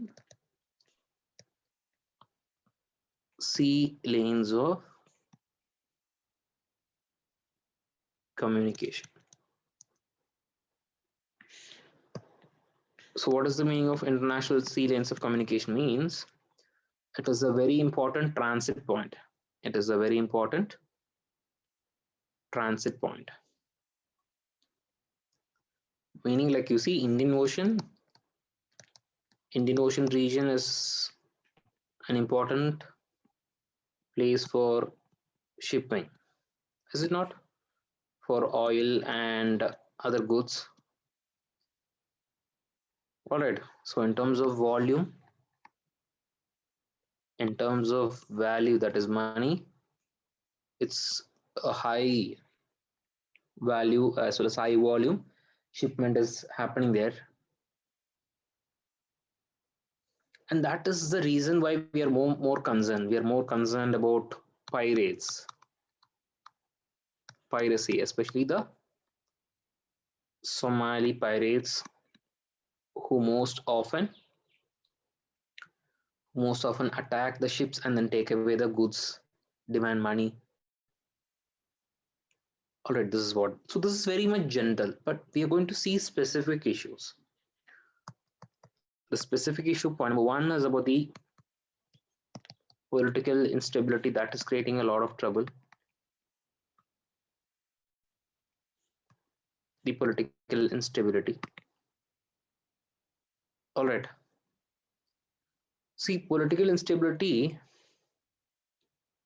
you have to know few persons from Maldives who is often in news.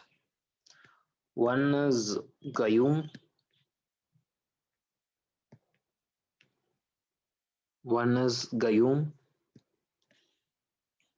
And thereafter Gayum, person Nasheed, Yamin,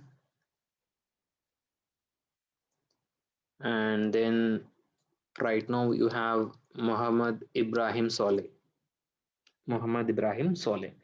You need not by heart it, but this is something which appears often in the newspapers.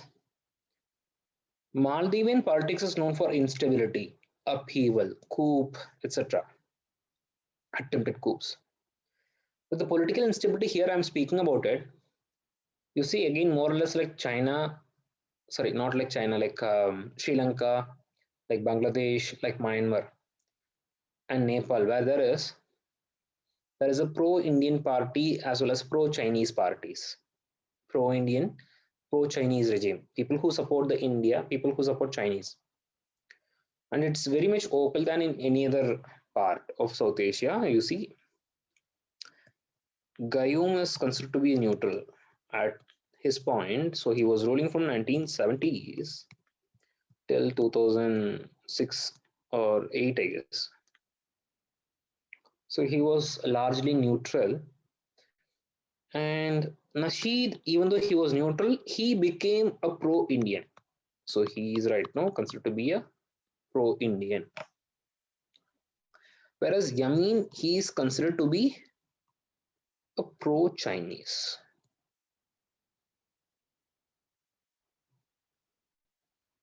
Whereas he is considered to be pro-Indian, so supportive of India.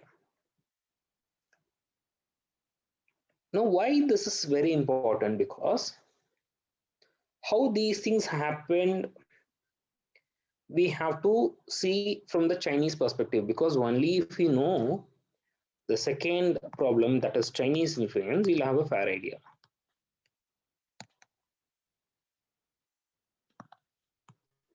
So only if we know what is the Chinese influence, then we'll have a fair idea.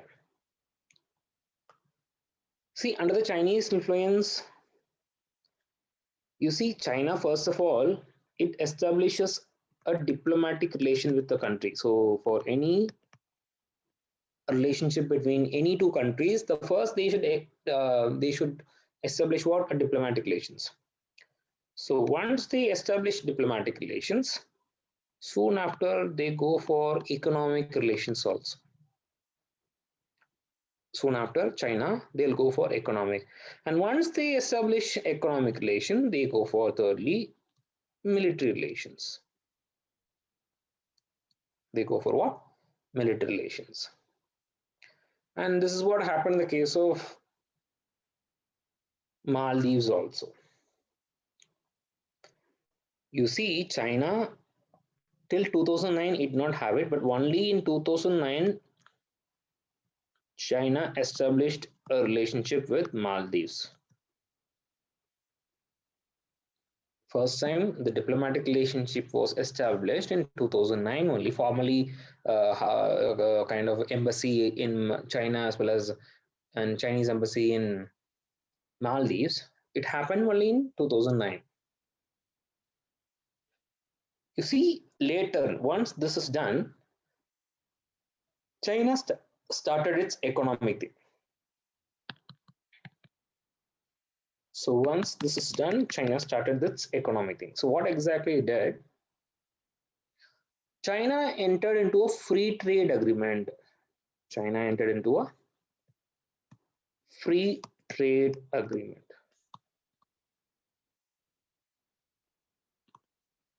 So what is free trade agreement? This is between whom and whom? This is between, yes, this is between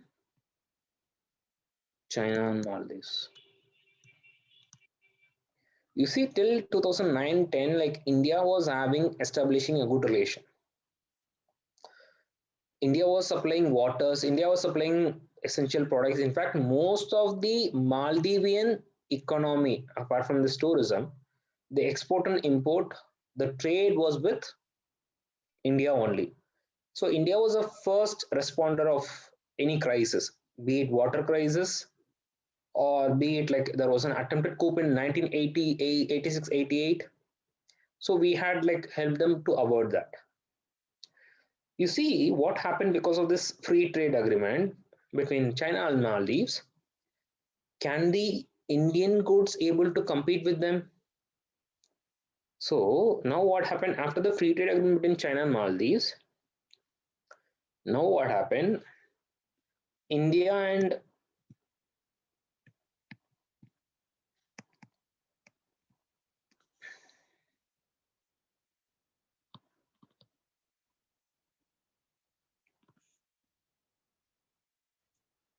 this is between India and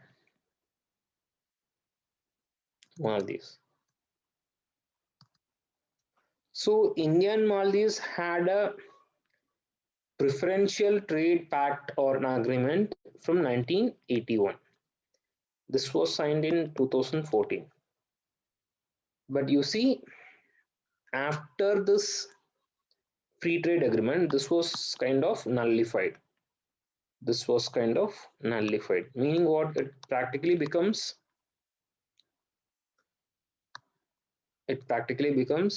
nothing, because we are unable to compete with the Chinese goods. So that is where in 2013, this is also a diplomatic situation, they say. This is also a diplomatic situation, they say, because you see, when there was a change of regime, so one of the reasons is that when there was a change of regime from 2013 to 14, like, so after Nasheed, there is one person, Wahid, came in actually. But you see, when Yamin came, Nasheed was arrested on the grounds of corruption and other charges. He ordered the arrest of a judge also, Supreme Court judge also. So because of it, Yamin arrested Nasheed. All right. So when Yamin arrested Nasheed, Nasheed sought asylum in Indian High Commission in Malé. Nasheed sought asylum in Indian High Commission in Malé. Malé is the capital of Maldives. So you see, a High Commission means a High Commission is equal to embassy only. So a High Commission is a word which refer to those embassies under the British colony. Now, what is the problem here? So when India did not give, but he was given protection for the time being. Temporarily, he was an asylum seeker. He's not a refugee. He was seeking asylum. Like, so he said that, like, if at all he's arrested, he won't be having a fair trial there. But this created a kind of trouble between Yamin and India, the Wahid as well as Yamin's government. And now what happened because of this incident, because of this Nasheed seeking asylum in India, later on he went to UK. But the thing is that what exactly happened? So he was there, and since Indian High Commission was given some sort of protection to him, now it became an issue that it happened in 2013 and 14 early. So what happened now? This Abdullah Yamin, he became he became very much against India. In fact, like, Abdullah Yamin has a relation with Gayoom. Gayoom, he is nothing but the half brother of Gayoom actually. So what he did, he cancelled all the contracts. He cancelled all the contracts that Maldives had with Indian firms. He cancelled all the contracts Maldives had with or given to Indian firms, like example GMR. GMR was given a contract to develop airport, but they cancelled. After which, what happened? Those contracts were given to Chinese firms. Those contracts were given to Chinese firms. Now China started establishing all those things. Like, some of the example is the Friendship Bridge,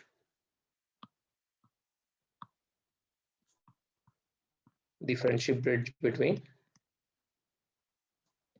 so that is connecting the capital Malé with its airport, which is in a different island, Hulhu Malé, kind of thing. I don't need to know the names, but I'm saying that. So later on, what happens? Maldives become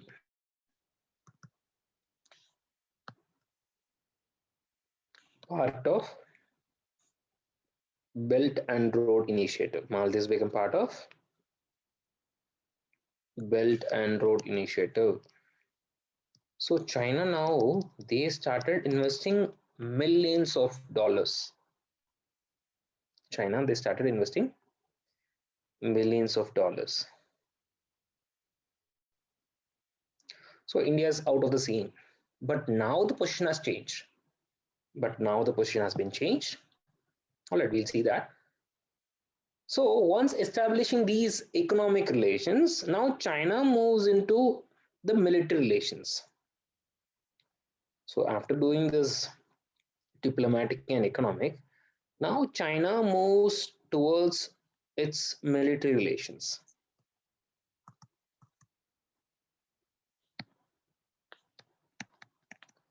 or establishing strategic relationship. So what happened? So China wants to be an important player in Indian Ocean region. China wants to be an important player in Indian Ocean region. I said the reason why is it is one of the important international sea lanes of communication. Sorry, international. Just a minute.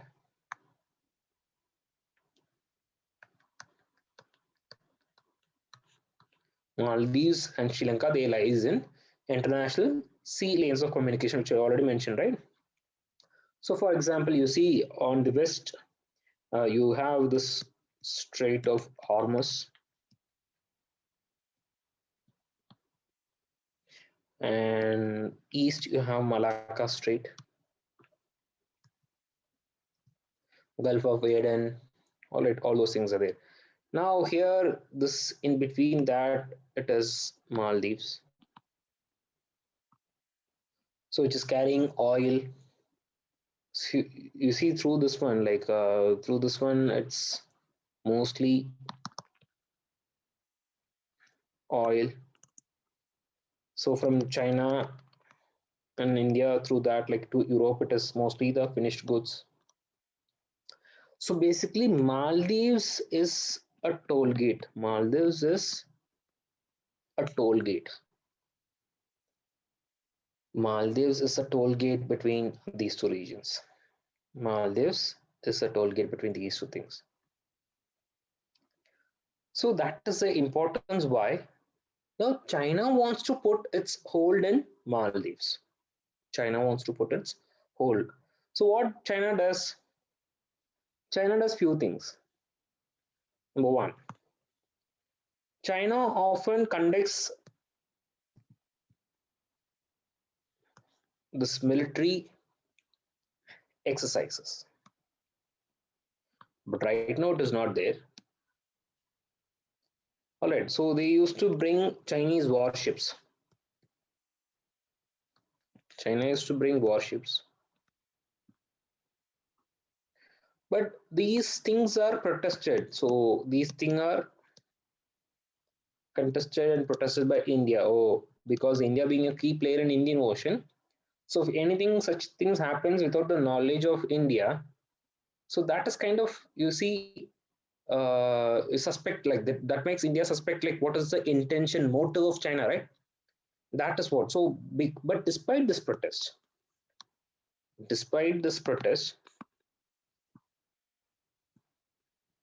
China frequently visited. They frequently visited in the name of goodwill visit. In the name of goodwill visits. All right. So military warships happening coming to Maldives is one of the common things. But this was, I said, this was during the time of Yamin. This was during the time of Yamin. But right now, I said like, we have a pro-Indian regime. Fine. This is one thing. And secondly, China it invests a lot of money. So the Chinese people they develop uninhabited islands.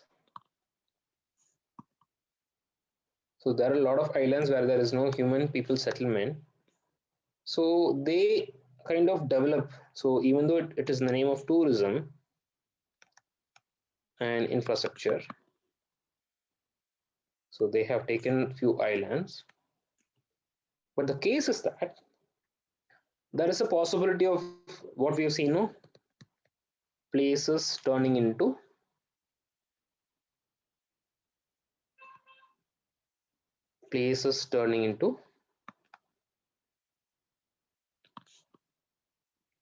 bases.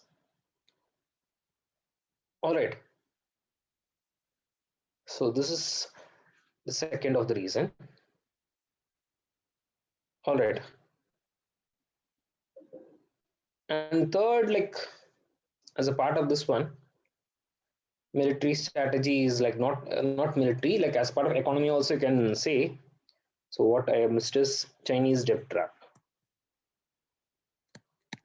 the Chinese debt trap. So I should have included that in economic thing. You see, Maldives,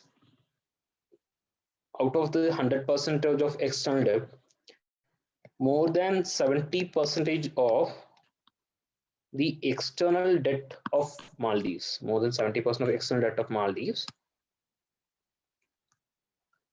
they owe to China. So if at all they own 100 rupees to other countries, including China, 70 rupees they are owing only towards China. That is so much of an investment. They inflate that and then they used to do that. This is also part of Chinese debt trap. Understand? This is part of Chinese debt trap. All right. In addition to that, the third one, like, so we have seen two concepts, right? So one is, so this is, I'm sorry, just the issues we have seen. Number one, it is political instability. Second is Chinese influence. And as a part of Chinese influence, we have seen the entire thing.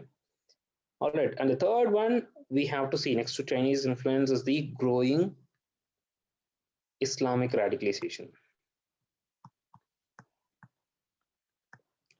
The growing Islamic radicalization.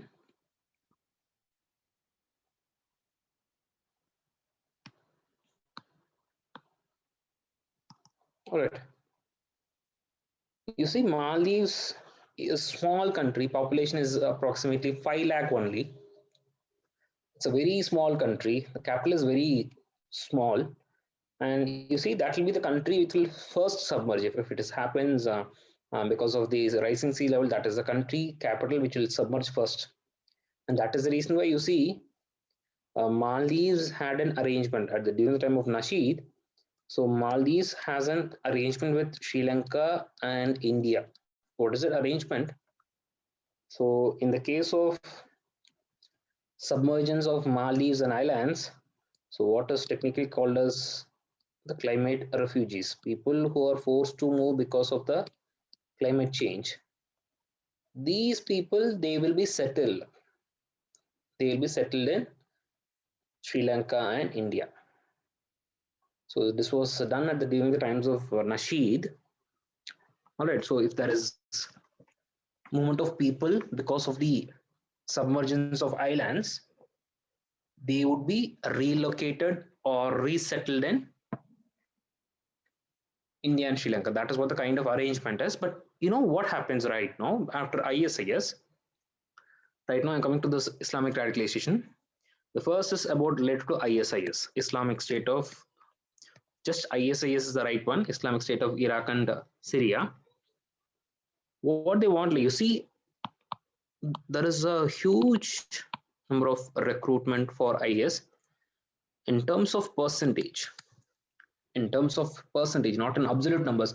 Absolute numbers, there are a lot of countries, but in terms of percentage compared to the population, number of recruits per population, that is highest in the case of Maldives. That is highest in the case of Maldives. Not in terms of absolute numbers. This is one of the problematic thing. And secondly, those organizations which are banned in India. So for instance, in India, which is the law which is banning these organizations as unlawful? That is UAP Act, is it not? In India, any organization, if you want to know the terrorist organization, you have to find out the list of schedule of UAPA. What is UAPA? Unlawful Activities Prevention Act. Unlawful Activities Prevention Act of 1967. So Schedule 1 lists all those organizations: IS, LTTE, Jaish-e-Mohammed, NSCNK, Khalistan Liberation Force, National Democratic Front of Board, and a lot of things. Some 40 such organizations are there. All right. Now, what happens once these organizations are banned? For instance, I'll give the example of SIMI. the Students Islamic Movement of India.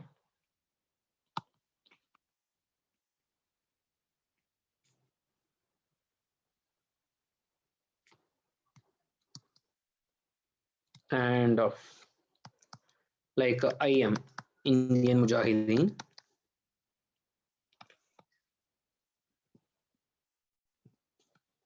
So these organizations, like when it was banned in say 2005, 6, all right. So what happened? They kind of found Maldives as a safe haven, and especially in the uninhabited islands. All right. And similarly, they use the natural disasters also. They use the natural disasters also. For instance, in the year 2004, so tsunami happened. So in the name of helping, so in the garb of helping the people of tsunami, people affected by tsunami, organizations like Lashkar-e-Toiba, they made inroads. They came and then they infiltrated. All right, they infiltrated into the Maldivian territory. Understand? So this is what about Maldives. This is what about Maldives. Fine.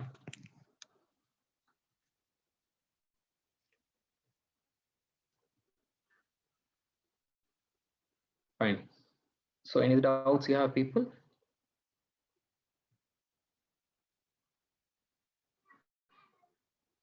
Just a minute. So goodwill visit is by India or China? No, that is by China actually. That is by China. IM is Indian Mujahideen. I mentioned right.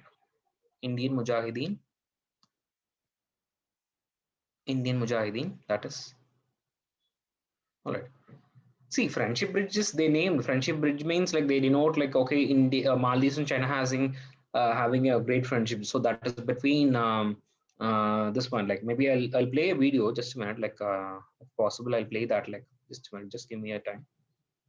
That's friendship bridge is a bridge which is I said in the name of helping the tsunami affected people, they made inroads. They came to Maldives. So but then they stayed it and then they carried out their attacks or the plans. I mean, they did not attack the people in Maldives, but they carried out the plans. They found a place, a safe haven kind of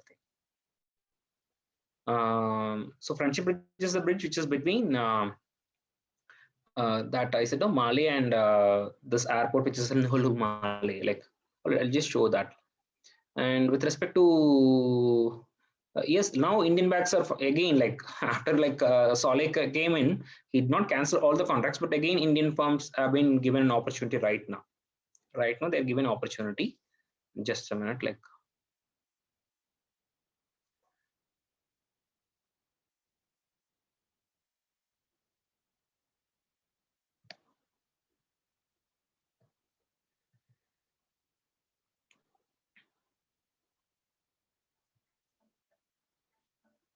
just a minute.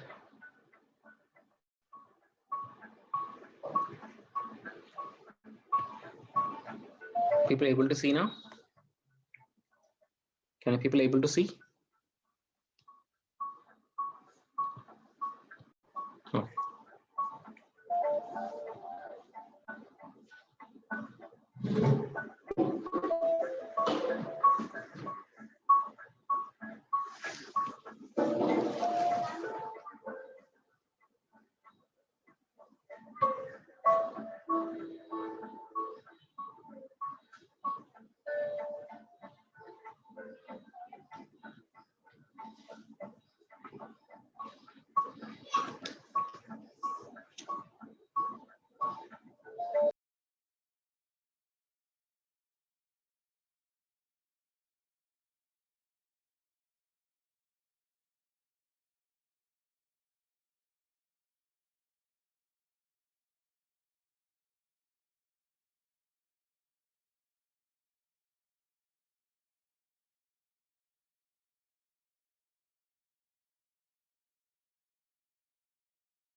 All right. So this is what between the friendship bridge, no? So what they mentioned about this friendship bridge, and this is what now. So people can tell me the doubts because like the chart today we won't be able to finish it off. All right, and so we'll see that chart tomorrow. I said like, so one we had news of military taking control in Myanmar. What happens in those situations to India? I said no. Again, like so, if there is China's influence is there, like so we have to wait and watch till what happens. Already there is a lot of trouble, the civil war issues. But even before there is democracy in 2010, when it was under the military junta, like India had a good relation with Myanmar. India, in fact, had a good relation with Myanmar. So maybe we have to wait and watch. But that could be a lot of problems with respect to Northeast again. Like again, if there is a military regime, they could support or they could oppose those people. Like, but you see what happens in the case of a military government. Like the actual reality won't be seen. You might not know the actual reality. So what exactly happening? So we could not get that. So maybe we have to wait and watch. We'll wait. Maybe another 2 to 3 weeks. We'll wait. All right. Fine. Thank you, people. Hope you enjoy the class. If any doubts, you can let me know. We'll meet tomorrow. All right. So in the meantime, like I'll be here to clear the doubts. The other people, like I guess you have a class by 5 o'clock. You can leave. All right. So in the meantime, like those people who have the doubts, I'll clear those things. Sir, is that China developed many uninhabited islands of Maldives and enabled for tourism? I said that is they're doing it in the name of tourism. Yes, they're doing it in the name of tourism, but I don't know how far they use it. What if they use for military purposes, strategic purposes? We can't say that, right? So how it is kind of misused. They won't do it openly. That is the reason why. Fine. All right.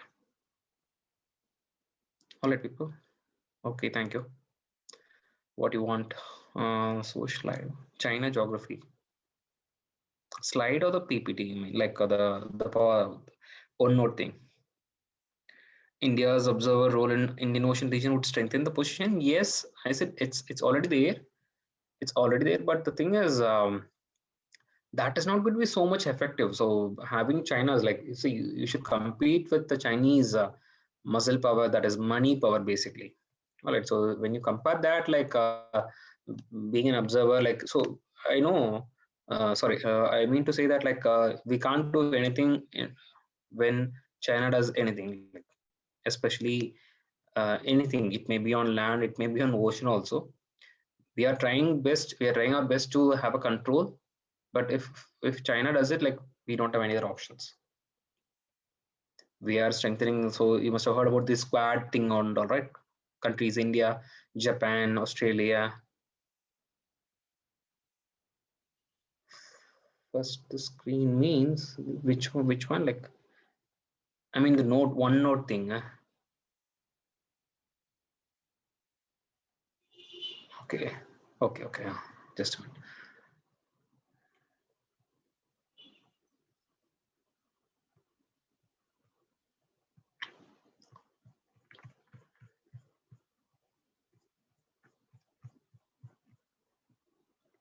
This one, right? All right.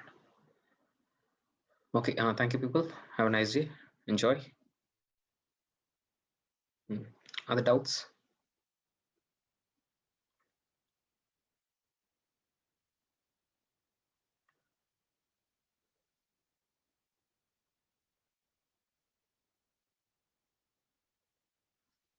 So we couldn't stop China from occupying Aksechin due to lack of military might. But why do we still fail to vacate them? See, we have a lot of other issues to be settled out, guys. So that is the reason why we have a lot of other issues actually. Okay, I'll come to that. Like ISLOC means International Sea Lanes of Communication, which you already mentioned. International Sea Lanes of Communication. International Lanes of Communication. All right. So the thing is that right now, like if already we have a problem, already we have a lot of internal issues like Kashmir. All right. If we go and again create issues like see already there's a Tibetan people like so they will again make Tibetans to suffer. See why we are like not letting vacating them. I said it's a no man's land. It's a no man's land. Nothing there in Akseshin. All right. So no resources, no people, and that is the reason why maybe like we are not like already we have again more of a headache. What if they again they take they claim again already they claim in Arunachal Pradesh. What if they take that again the war unnecessarily things not required? That is the reason why we are still silent on that, I guess. Fine.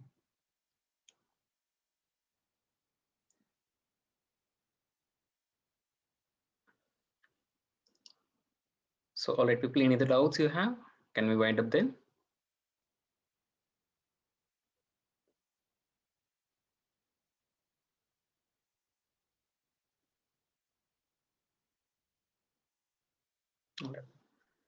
Okay, people.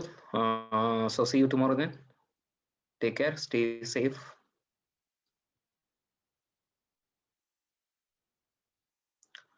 Team, kindly wind up.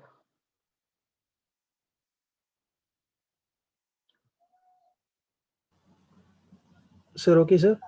Okay. Okay, sir.